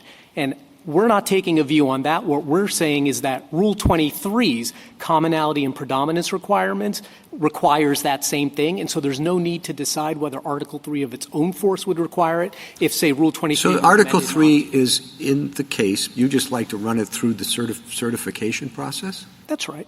Okay. Justice Thomas, anything further? Justice Alito? Well, just to clarify this last point, are you saying that Rule 23 requires something that just happens to correspond with what Article 3 requires? That I would understand. Or are you saying that Rule 23 requires compliance with Article 3, which then doesn't seem to me to be any different from petitioner's argument? Yeah, we're saying the first thing. And all we're saying is that as an empirical matter in practice, an Article 3 injury is just so fundamental to the claim that just like in Walmart or Halliburton and Comcast, it's the kind of thing that if it's not common, if it's individualized, then that's probably going to predominate in such a class. Okay. So why do you approach this issue in that way? Is this just sort of abstract respect for constitutional avoidance, or does the government think that there are different consequences from taking your approach and the petitioner's approach? No, it really is from constitutional avoidance and ruling on this case narrowly as the case presents itself. We took the court, when it reframed the question presented, to limit it to 23b3 as a signal that maybe it wanted us to talk about Rule 23b3, and that's what we think you should do here. Thank you. Justice Sotomayor? In TransUnion, I can go back, and I'm relying on old memory. But I think the class was defined as anyone who had false statements in their credit reports. It wasn't until the litigation came forward that we found out that some people's false information was not disseminated. And we basically said you can't give out the damages to the people who weren't injured because there was no dissemination. But that wasn't known till the end. I think what Mr. Francisco is now saying, and I'm not sure you are or aren't, that now we have to have that fight at the class certification stage, that we have to define a class in a way that says only people who received the report instead of the way it was defined. Do you agree with that? Now that we know, so if there's No, but use without, we don't know at the beginning. Well, if you but don't he's know, going to put an affidavit in that says some weren't disseminated, so this class shouldn't be certified. If we don't know, then no. I mean, we're not asking for Rule 23 to be applied in a senseless way. We think it should be applied sensibly, reasonably, with reasonable inferences. But now that we know, now that we have TransUnion on the books, if there's a future claim under FCRA for, OFAC warnings on credit reports, yeah, I think a court there should say, well, I know in TransUnion this class of plaintiffs wouldn't have standing, so I'm going to certify a class only of plaintiffs whose credit reports were disseminated. That would be the responsible thing to do now that we have TransUnion on the books. But our view is that, in a case like TransUnion or in a case like Tyson Foods, which I would love to talk about. We go back to is there an administrable way exactly to identify the injury? Exactly. Okay. Exactly. And that's what the 23F inquiry is. 23B3, yeah. I'm sorry, 23. Exactly. Justice Kagan? Do you think, Mr. Joshi, that this is the way we've handled class actions over the years? If you look back to the last 70 years of class action, or whatever Rule 23 is, it strikes me that if you look at all the classes that have been certified by that point, you're always going to be able to find people for idiosyncratic reasons who don't share the same injury, who don't have standing, and that's never been seen as kind of the end-all and be-all, the whole, okay, we have to explode everything. So it seems very inconsistent to me with the way class actions have been practiced for many decades. Yeah, so I disagree. I have read every single one of this court's class action cases, you might imagine, in preparation for this case. And the one theme I see consistently is that where there's a difference in injuries or the type of relief or even the type of remedy that the defendant is requested to make, this court has said that those really can't be in the same class together. And it just strikes me that Article 3 injury is the rule that you're suggesting is a rule that says to district courts, you have to do this right up front. You have to figure out whether everybody has the exact same injury. If, there are a few people who have a different kind of injury, that's verboten. I mean, that is something that I don't think district courts have ever thought that they needed to do. Rather, what they've thought is by the time we get around to issuing remedial orders and issuing damages, we better make sure that we're not handing out money to people who aren't injured. So that, I think, everybody has understood as their obligation, but not this. Not like we have to do all the work the moment the case comes in the door to figure out exactly who is injured and how. I guess I have a few responses to that. One is what I just said to Justice Sotomayor, which is that we think Rule 23b3 should be applied in a sensible, reasonable manner. So, for example, if there's, say, an antitrust class and the allegation is price fixing and the class is defined as all purchasers of the product during the period of price fixing where there were super competitive prices, we think that would be a valid class definition, even if there's some idiosyncratic person that likes paying higher prices for whatever reason, or if it's a product liability, a defective product that injured people, all purchasers of the product who suffered the injury would be a valid class in our view, even if there's somebody who, because of the injury, missed a test and then that he didn't study for, but then did the makeup test later on, got a better grade, got a Supreme Court clerkship at the end of it, and therefore wasn't injured. Those sorts of idiosyncratic things, we agree. That's not what Rule 23 requires. Okay, so this is really not an Article 3 rule, because if it were really an Article 3 rule, you couldn't agree on all those things. That's right. We think this is a Rule 23 issue. It's just that when we read the question presented as reformulated, the court was very careful to say an Article 3 injury, and we read that as saying How is that different from the kinds of injuries in Falcone you said couldn't be certified together? But I'm taking from your thing, you went back and forth with Justice Gorsuch about were you endorsing, were you not endorsing, do you have a position? In fact, you do have a position on Mr. Francisco's hard Article III argument, because you couldn't have said that those classes should go forward if you accepted Mr. Francisco's argument. We're saying those classes could go forward under Rule 23. We are not taking a position on whether Article 3 of its independent force would preclude those sorts of classes. Well, then that's we don't think it's. Come on. Okay. That's our position. Thank you. Justice Gorsuch? Yeah, there are a lot of price-fixing cases where the victim can pass through the overcharge and suffers no injury, but you let that go forward. That's a substantive rule of antitrust law, I believe. Well, it's a fact in the world, too. Yeah. And they're not injured, and you'd let that class go forward. As I said, my understanding is that's a substantive rule of antitrust law that only direct purchasers can bring claims. Well, some places yes and some places no, and after Apple, I don't know. But you would allow that class to go forward. No Article 3 problem. Under Rule 23, yes. There's no problem. Okay. All right. I just want to make sure I understood it. You've heard some of the discussion about the procedural problems in this case. The government didn't talk about them in its brief. I wanted to give you an opportunity to give us your thoughts on whether we have the problem before us, given that the May order talks about only injured persons. Yeah, so we didn't talk about it in our brief because our brief was filed before the red brief was filed, so we didn't know this issue was going to be raised. It wasn't raised in the brief in opposition.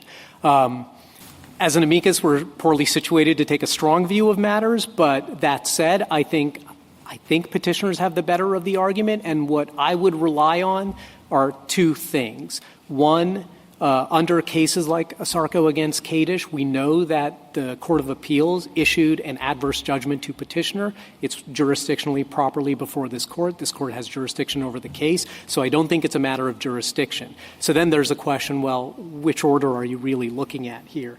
And I guess I would place greater emphasis on something that Mr. Francisco mentioned a couple of times in his discussion, but for me it's very important, which is on page 63A of the appendix. This is the August order. The August order does not purport to enter a new class or certify a new class and get rid of the old one. What it says is page 24, lines 13 to 23 of the earlier order is replaced with the following. And so I view it as sort of nunc-pro-tunc modifying the earlier order for which there was a notice of appeal. And I know there's been a lot of... I appreciate that. Yeah. What do we do about the fact that the only order that the Ninth Circuit was reviewing was the May 12th order, and it specifically said, we can't hear, we have no authority, no jurisdiction over the August order that you're asking us to rely on. You didn't address that squirrely complication.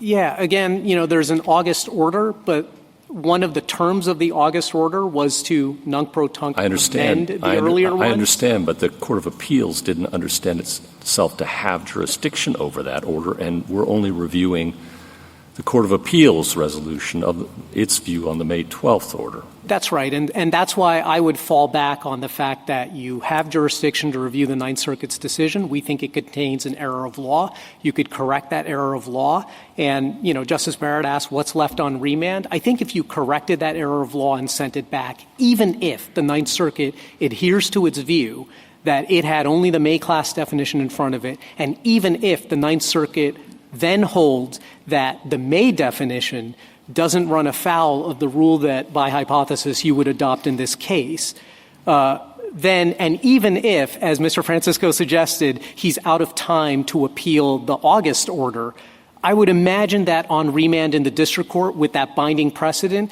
petitioner could move for decertification. I accept all of that, but that really does start to sound sort of like an advisory opinion to me, because the only binding force we would have is to say that the May 12th order was fine because it addressed only injured people, period. I mean, that's our judgment. This court frequently corrects errors of law in what Court of Appeals say without analyzing whether the prevailing party below could nevertheless still prevail under the new rule. It does that all the time, and I think you could take that case here, Okay. take that approach here.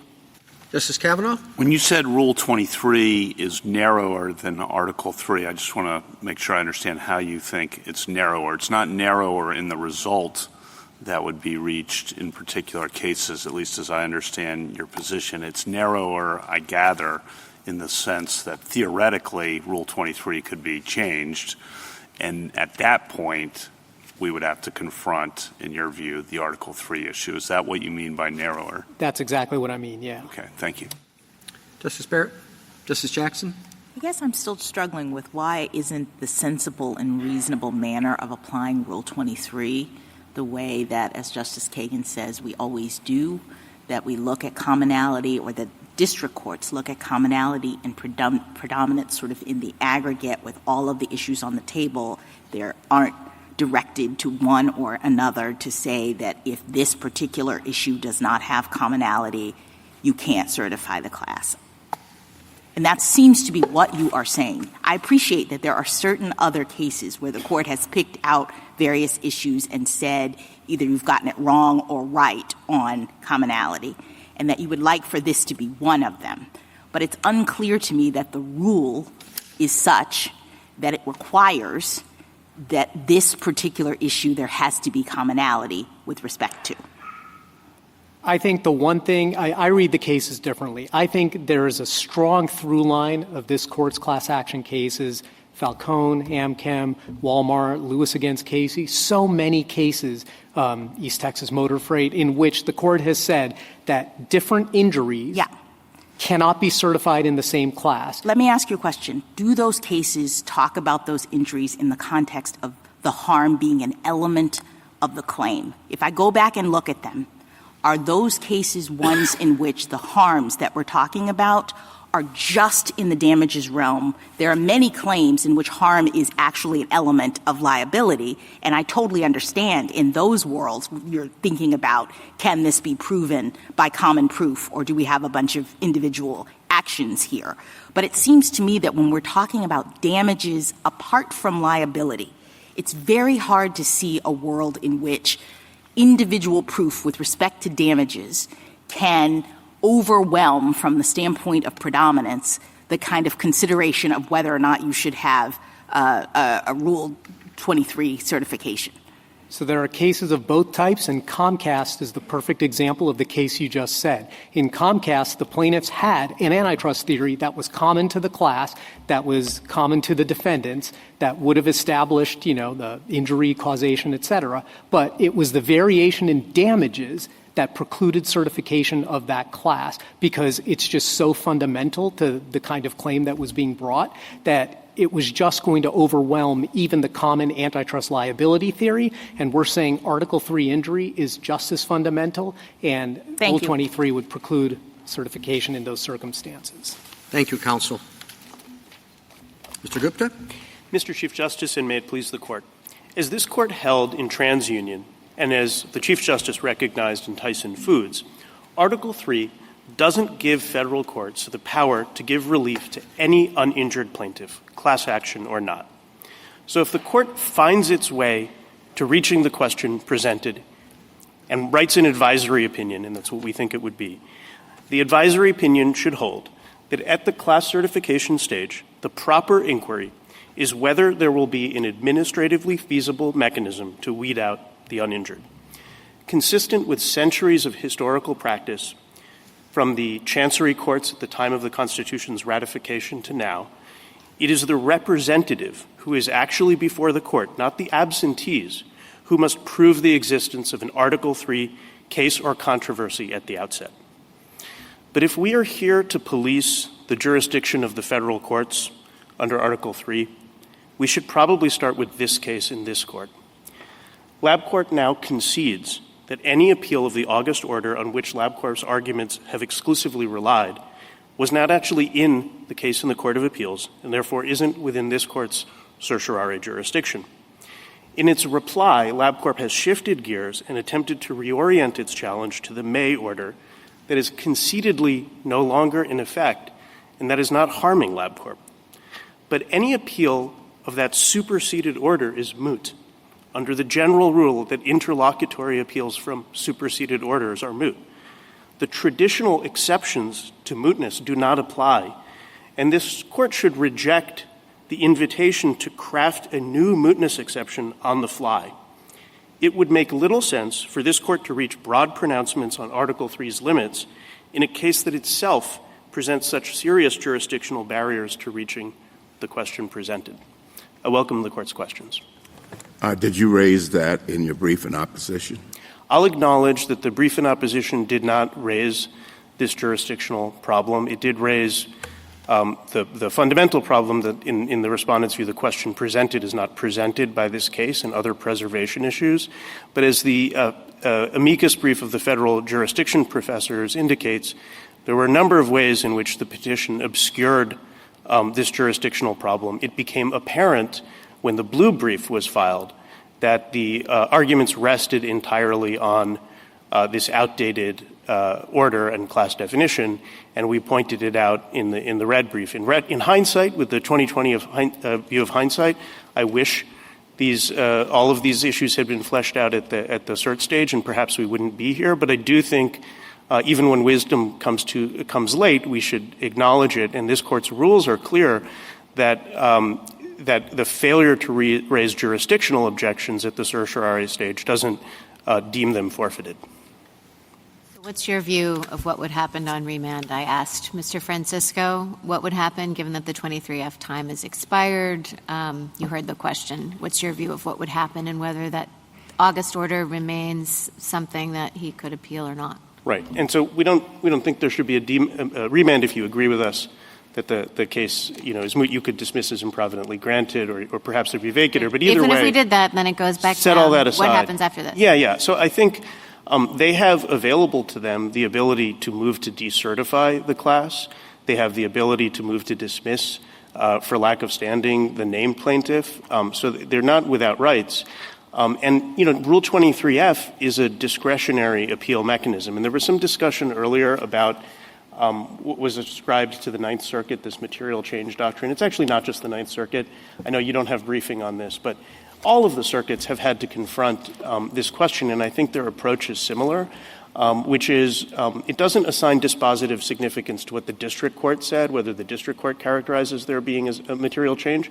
The Court of Appeals has the discretion under Rule 23F to have that gatekeeping role and to decide whether there's an appeal. So it's true that they failed to take an appeal under 23F from that August order, but it would have been a mistake to ascribe any significance to the district court's determination on this. And actually, in our opposition to the Rule 23F, I just want to make sure I point this out, Justice Alito, that in our opposition to the Rule 23F petition, we did point out that there was a fight in the district court about the class definition, and that could actually render the Rule 23F petition moot. So we put, the defendant on notice of this.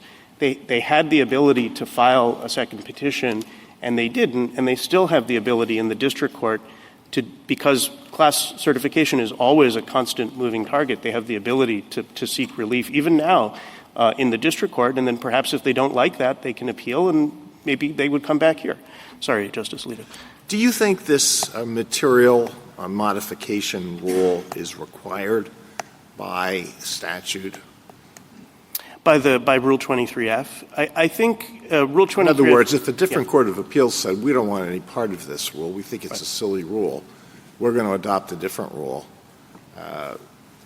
would that be wrong? I think Would it be contrary to some statute? I think the best way to understand what the lower courts are doing is that they are interpreting Rule 23F, and Rule 23F limits the interlocutory appeal jurisdiction to an order granting or an order denying class certification. And so the courts are trying to figure out, do we have, a new order granting or denying certification? And in this case, I think it's quite clear, and actually I disagree with Mr. Joshi's characterization.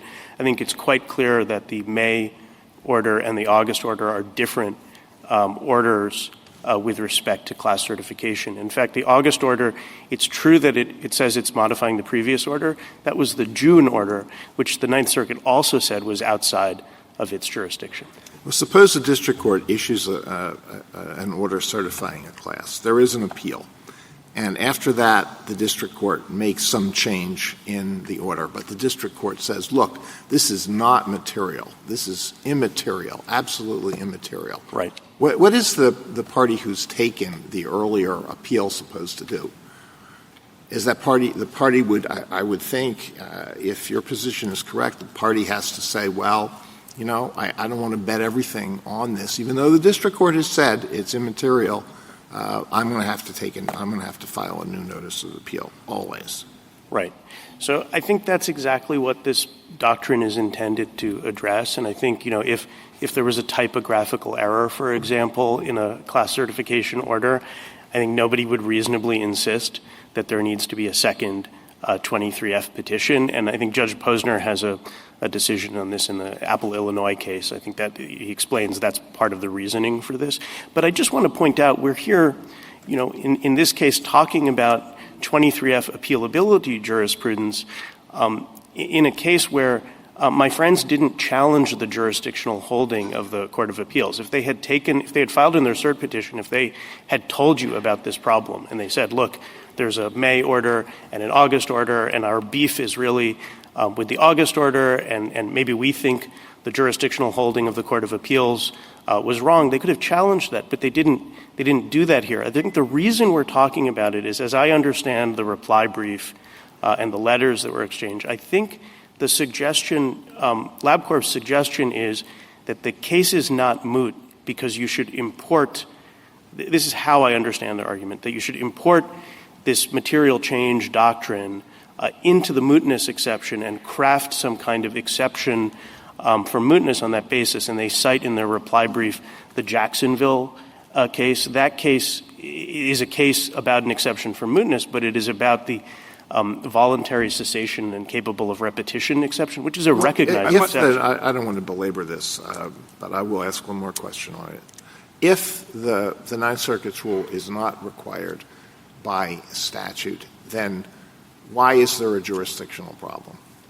Oh, I think that the Court of Appeals have to have some way of determining what is within their jurisdiction and what is not. And remember, it's discretionary, so they have certiorari-like discretion. Well, that's a different question, but surely Right. the Court of Appeals can't, by means of a decision, say we are defining our jurisdiction in a particular way? Well, I think they exercise their discretion with respect to a order granting or denying class certification. They exercised that discretion with respect to the order that they were asked to review that was attached to the petition. And then the question is there should some kind of exception be made because there was a subsequent order that wasn't appealed. All right, thank you. I think you said earlier, and I might have misunderstood, but I think your position was that the petitioners should have disregarded the district court's characterization of its own order. Is that correct? Well, yeah, I mean, that's not quite how I'd put it, because I think, as Justice Kagan was saying... It's not what you said, but I think that's what you mean. And I doubt many lawyers, your clients, I doubt, anyone really wants to live under that rule, that a lawyer should be disregarding how the district court characterizes its own orders for purposes of these timing rules. That strikes me as asking for a lot of chaos. I think as an earlier colloquy with Justice Kagan brought out, a lot of people said a lot of different things about the differences between these orders, and perhaps it'd be worth pointing to what the defendants said when there was a fight about this order, and this is in the district court at document 110 on the first page of their brief about the refinement. They said this is no refinement at all. This proposed definition, the August definition, is broader than the existing one and clearly includes those who have no injury. So they understood it to be a very big change. The question was about how the district court characterized it. Right. I don't read that at least footnote. At least at times, the district court characterized it in a way that you say, oh, well, a reasonable lawyer would have just ignored that. And that just strikes me as contrary to how lawyers practice law and just say, oh, well, the district court is clearly wrong in how it's characterizing its own order. So we should just ignore that and, file this and that. Well, that one footnote wasn't the only thing that was said. And I think if I were advising a client in this circumstance, I would say, look, if what we really want to challenge is the August order, we better make darn sure that we challenge the August order. And we shouldn't rely on the fact that an order that we regard as held to that standard always? Yeah, I mean, I don't think this is actually. I don't think this is a close question under the lower court's material change doctrine cases. And I think another thing that Judge Posner said in that case that I mentioned is that what the inquiry turns on is what it is that the party seeking the 23F appeal is actually seeking to challenge. It was pretty clear that there was a fight over these definitions and that LabCorp regarded this as a big change. Recall that they persuaded this court to grant certiorari on the idea that you've got unscrupulous plaintiffs' lawyers that are stuffing classes full of uninjured people, right? But they regarded that first definition. The problem with it is that it was actually too tethered to the plaintiff's injury, that it was fail-safe because it only had uninjured people. And then they regarded the second definition as broader and wanted to challenge that definition. So under those circumstances, I do not think it would be reasonable for somebody to rely on the idea that the original 23F petition didn't extend. But we're now here talking about, the appealability of that order, and that jurisdictional holding wasn't challenged. And I actually read the reply and the letters that were exchanged as acknowledging that LabCorp hasn't preserved and isn't seeking to contest that jurisdictional holding of the Court of Appeals. So now what you're left with is an appeal from an order that has been superseded. And I alluded earlier to the general rule. The general rule in this Court's cases, and this comes up when you have, for example, a preliminary injunction that has been outstripped, and then you had an appeal from the preliminary injunction. This Court has said those appeals are moot. Or if you have, for example, an appeal with respect to a complaint, the complaint has been amended, the interlocutory appeal is rendered moot. You might have a case in a redistricting case where there's a debate about a map, and then the map has been changed. That appeal would be rendered moot. And so that's the general rule. And that's why I said earlier that what I regard LabCorp as asking you to do is to craft an exception from that general rule on mootness for this circumstance. And I think I regard them as relying on this material change doctrine from the lower courts as supplying a standard for that mootness exception. Mr. Francisco can correct me if I'm wrong, but that's how we read their reply brief and the letter. And I think, in our view, that would be an ill-advised thing to do. You don't have briefing on that. And as the examples that I recited, I think tell you, this is not an unimportant question. It is something that is recurring. And even in class action practice, I think this is a recurring issue about how the courts of appeals police the boundaries of their jurisdiction as class actions are continuing to move through the district courts. And it's important. It is important that jurisdictional rules be clear, to be sure. It is also important that the Court of Appeals be able to use their limited resources to exercise their discretion to decide live controversies with respect to actual, in effect, class certification orders, rather than have appeals that are, backwards looking and are about a target that is already moved. In their opening brief, petitioner said, quote, the definition for the damages class, the only class before this court is as follows. Right. And it gave the August definition, not the May definition. Right. Mr. Francisco relies on, and I think it was the question that Justice Alito was referring to, that they viewed the district court, the class definition, as not meaningfully different between the May and August. But it was meaningfully different because of your change, correct? Your change was in response to their claim that you had a fail class definition. Yeah, I mean, the reason they're pointing to statements by the district court or by the plaintiffs is if you actually look at the LabCorp has been fairly consistent that they regard this as a big change. And they regarded the original definition, as I said earlier, as too tethered to injury because it was defined in terms of who was denied a full and equal enjoyment of services.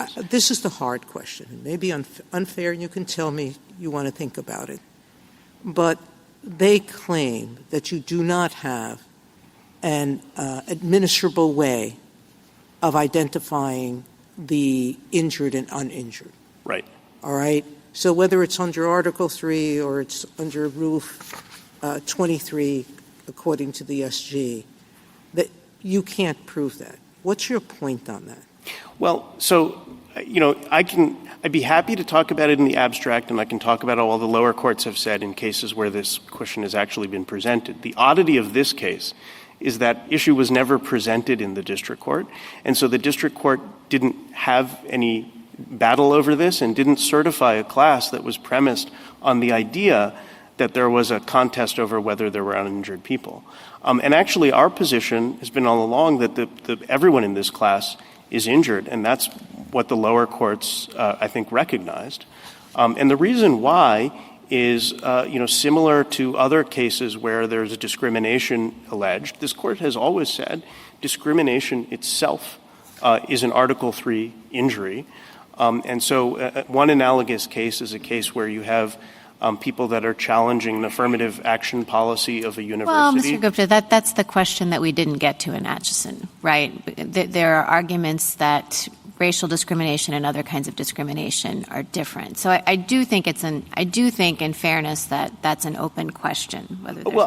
You don't have a case directly in point, and I agree that was teed up in Atchison. I think the case is very, very different from Atchison because these are not people who are in Maine talking about something in Hawaii. I'm not saying it's the same, and maybe you might win. All I'm saying is I don't think it's as settled as you're presenting it. Sure. And it wasn't presented in the lower courts, and so that's why I'm in the position of just kind of making this argument on the fly. But I'll say, if you set aside, and you're right, Justice Barrett, if you set aside this question of whether disability discrimination maps on to this court's precedents on discrimination, and we think it should, I think if you do that, this is a case where all of the people are injured for the same reason as in a case like Gratz versus Bollinger, the affirmative action case, where what the court said there was you were confronted with this barrier on the basis of the protected characteristic, the fact that you didn't reach the thing. I didn't mean to lead you down this road because that's not before us, right? We didn't take that. And so the whole point is that even if we assume that you're right and that the class as you defined it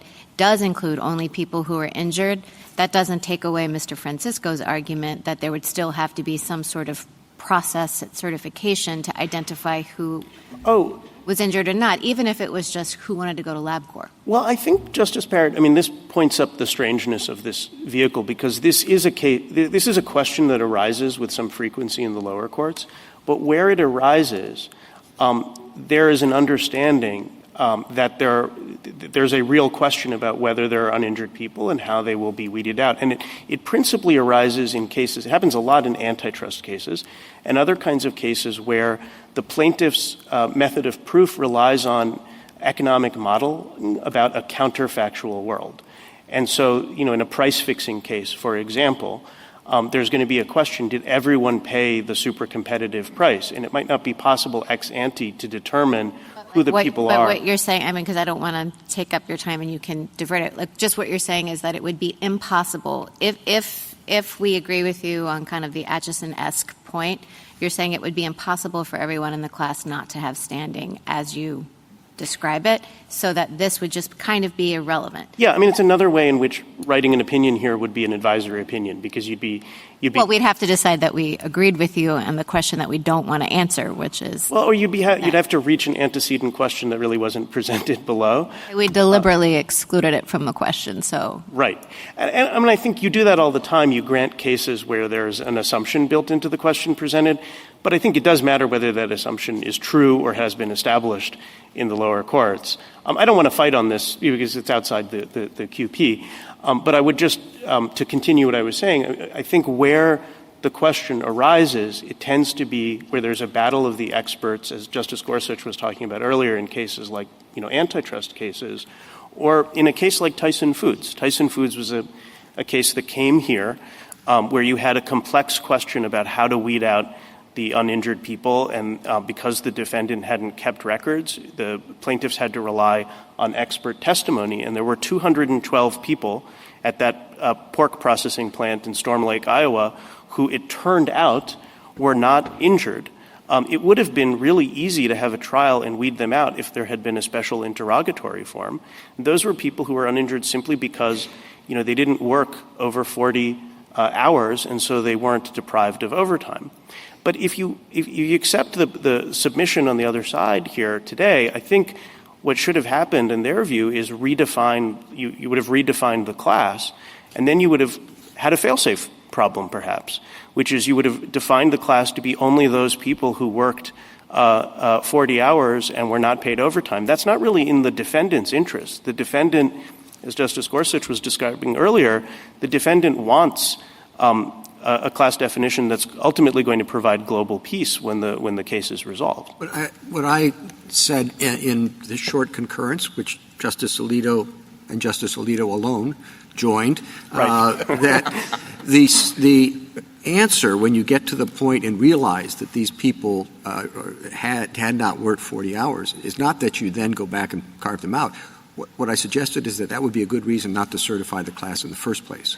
Yeah, I think the problem in Tyson Foods, though, was you recall the conundrum that the parties faced there was because they hadn't done a trial where there was a special interrogatory. It was a wall-one proceeding, and so you had this weird aggregate judgment.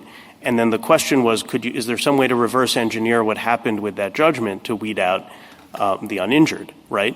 But if you had to redo the experiment of Tyson Foods, it's a pretty standard kind of case, except that the defendants didn't have those records, and it would have been easily possible to try that case in a way where the case would have weeded out those uninjured people, and that, of course, would comport with the defendant's Seventh Amendment rights. Right, but everybody knows the elephant in the room, that once you get to trial, you've sort of the possibility of facing the damages that are at issue in many of these cases is enough to prevent defendants, as a practical matter, from going to trial. Well, I acknowledge that, many class action cases don't go to trial. I'm not sure that, that's true of litigation in general, but I think the suggestion on the other side is that the interorum effect of certification is magnified because of the incremental difference in the class definition that includes some uninjured people. And the story is, that's the story on the other side. This case itself belies that story, right? The problem here was the plaintiffs, in their view, had defined the class in a way that was too tethered to injury, and they wanted to change that class definition to expand it. And at the end stage of litigation, it is the defendants who want the broadest possible I'm sure there's a definition. situation they should do this because it's actually going to be good for them. But on the other hand, it's reasonable to suspect that that's not always going to be the case, and that they may be the best judge of whether that's good for them or not. I think in litigation where there's high stakes, the parties are going to behave strategically in a way that maximizes their interests, and as I'm suggesting, that interest changes over time. But I just resist the suggestion that what's really happening in the real world is that there's some incremental marginal advantage that plaintiffs are seeking to get by expanding the definition to include the uninjured, because that just creates the goal is to try to eliminate those manageability problems to the extent possible. And in the settlement calculus, those uninjured people, we know after TransUnion, they're not going to recover. And so I think the policy argument, I'm not sure that this is the right body to be considering those policy arguments, but I also think the economic logic just doesn't hold up. You think the amicus briefs are wrong then? They're just not understanding their own interests?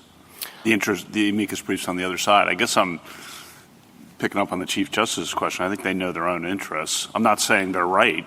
I'm just saying you're saying their interests are just misguided entirely.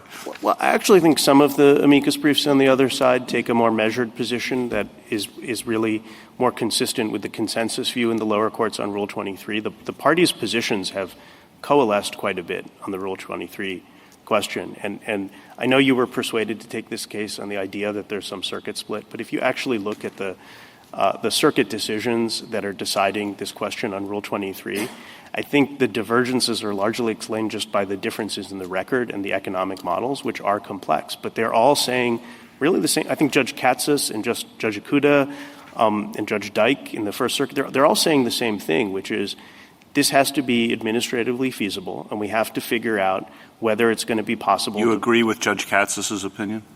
Yeah, I mean, I think I might – Katz. perhaps if I were sitting with Judge Katz's on that case, I might have come out differently on those facts.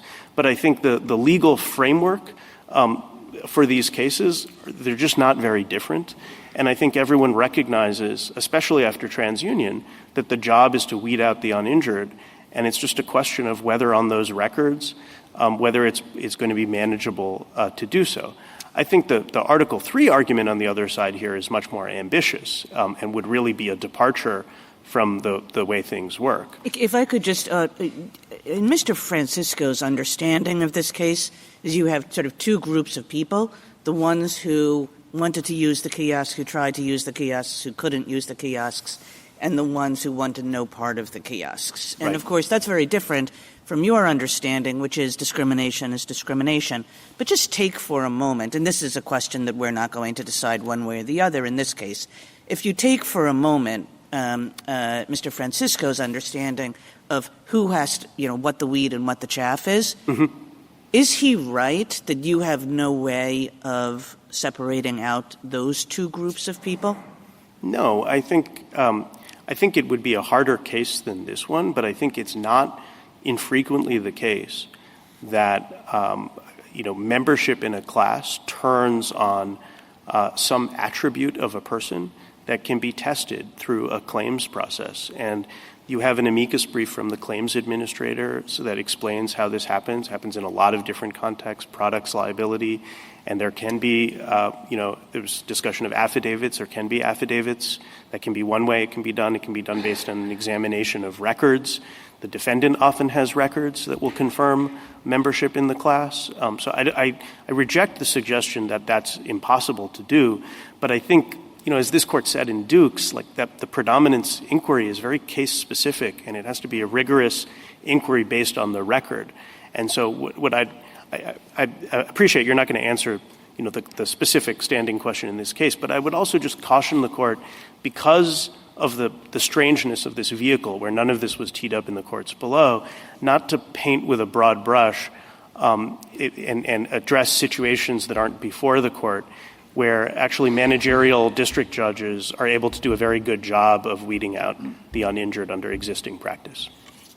Justice Alito, going back to his point about the variation among circuits as to when you should appeal an amended — sorry, my throat frog got into it — when you should appeal a amended order. And he takes from that if there's no time, if there's no clarity to the rule, then you can do it at any time. Do you think that's correct? Meaning, I read 23F and it says a court of appeals may permit an appeal from an order granting or denying class. A party must file a petition with the circuit court within 14 days after the order is entered. Right. All right. Here, we have a Ninth Circuit ruling that the August 9th order was not properly appealed, correct? Correct. Whatever its reasons for not properly appealing it, it's holding that that order is not operative, correct? Correct. And what they're attacking here is an inoperative order by the Ninth Circuit's ruling. Correct. If they had come to us and used the earlier version of the order, which wasn't a fail-safe class, it was only people who were injured, you would have a different set of arguments, correct? Absolutely. All right, thank you. Thank you, counsel. Thank you. Justice Thomas? Justice Alito? Well, to return to a question that's a great favorite, do you think this Ninth Circuit rule about material versus immaterial changes is jurisdictional, or is it a claims processing rule? As I understand it, and again, there's been no briefing on it, I don't think the Ninth Circuit's jurisprudence is any different from any of the other circuits, and I think it's a body of jurisdictional law. The best way I can understand it is they're interpreting. That's all I want to know. You think it's jurisdictional? Yes. And if I think that it's not jurisdictional and the Ninth Circuit erred in saying we lack jurisdiction to consider this, what should I do? I think that they didn't file a cert petition on that question. They haven't asked you to decide that, and so I don't think you should decide that. Well, you argue that it's a jurisdictional question that we have to decide. No, I think what I'm saying is that the case as it comes to you comes with that jurisdictional holding that hasn't been challenged. They've now acknowledged that the only order before you is an order that isn't live, and then the question is whether the case is moot. Well, so what? The Court of Appeals said there's a lack of jurisdiction in a particular case, and the petitioner doesn't raise that. Are we not required to decide whether that's right? I think as a prudential matter, you shouldn't. I think you can. It's always, of course, within your jurisdiction to decide your jurisdiction. But I think there's a reason they didn't challenge. If they had filed a cert petition that said, look, there are two orders, we really want to challenge the one that the Ninth Circuit said we don't have jurisdiction over, and so we have this first question presented that's this jurisdictional question, and there's really not a split on it, but we'd like you to take it so you can get to this other question, you would have denied that petition, I think. Thank you. Justice Sotomayor? Justice Kagan? Kavanaugh? Justice Barrett? Justice Jackson? One quick thing. You say the job is to weed out the uninjured. I think Mr. Francisco says you have to do that at the start by virtue of Article 3 and Rule 23, and the government joins him with respect to the second point of that. You seem to say it suffices just to know that there is going to be a mechanism to do that down the road eventually. Why is he wrong about the timing of this? Yeah, I do think it's a question of timing. And I think if we're analyzing this from the perspective of Article 3, this Court has always said that the case or controversy between the plaintiffs in a class action and the defendants is between the named plaintiff, the representative party. That's the person that's the party.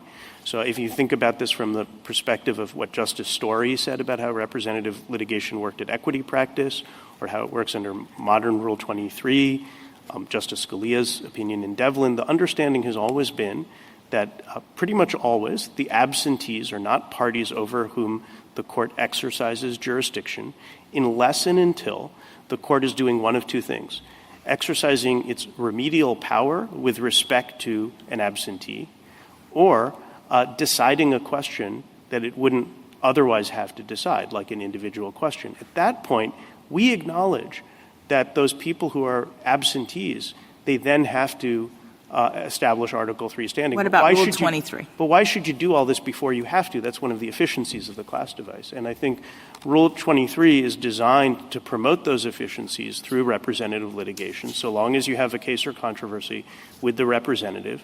The way it works now is really the way it worked in Anglo-American courts at the time of the founding, is that you decide the common questions with respect to the person who is actually before the court, and then if and only if there's they prevail, then the people can come in under the decree. That was the language that Justice Story used, and it's the same language that Rule 23 uses. But why would you decide all of those individualized questions if you don't have to? Because the defendant is actually going to prevail. And this brings me to one point that I just want to mention if I have time, which is that there's a suggestion on the first page of the reply brief that if you adopted our rule, that what's going to happen is you're not going to have preclusive class judgments. And I actually think this is a big bug with their approach and a feature of ours, which is right now a defendant can rest easy knowing that they've prevailed in a class action, and someone isn't going to run into state court and bring the exact same claim and say, aha, we wouldn't have had Article 3 standing in that first case. And that disturbs the finality of class-wide judgments. Class-wide judgments and their finality and their preclusive effect under our current law is predicated on adequate representation and due process. And I think you would be breaking the system if you were to adopt their position that makes Article 3 a necessary prerequisite and invites collateral attacks and retrospective inquiries into the finality of class judgments. Thank you. Thank you, counsel. Thank you. Mr. Francisco, rebuttal. Thank you, Mr. Chief Justice. To begin with the procedural issue, here's what the district court said twice. In refining the class definition, this order does not materially alter the composition of the class or materially change in any manner the original definition of the class. Here's what plaintiffs argued to the district court when it urged the district court to adopt the August definition. It moved to refine the class definition, and it assured the court that it was, quote, identical in every way to the original May definition, and it assured it that it had not changed the quote-unquote substance of the class. That's at page 107 of the district court's docket, pages 3 and 7. Now, there is a reason for that. The definition, the original May definition, was defined to include any blind person who was denied full and equal enjoyment of the goods, services, facilities, privileges, advantages, or accommodations due to LabCorp's failure to have accessible kiosks. Their position with respect to that language was the position that my friend just articulated.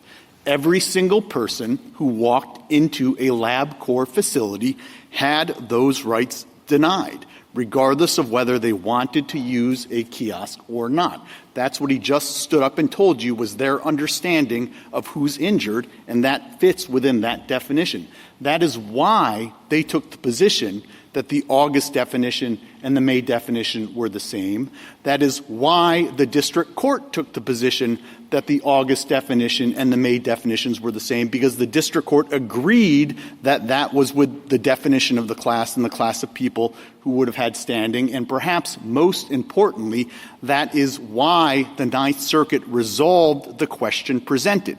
It acknowledged that it couldn't address an issue that pertained solely to the August order, but because on the issue that it did resolve, there was not an iota of difference between the May order and the August order for the reasons my friend explained to you when he was standing up here, it did resolve that question. That it reduced to a judgment. That judgment is before you. You plainly have jurisdiction to resolve that question presented.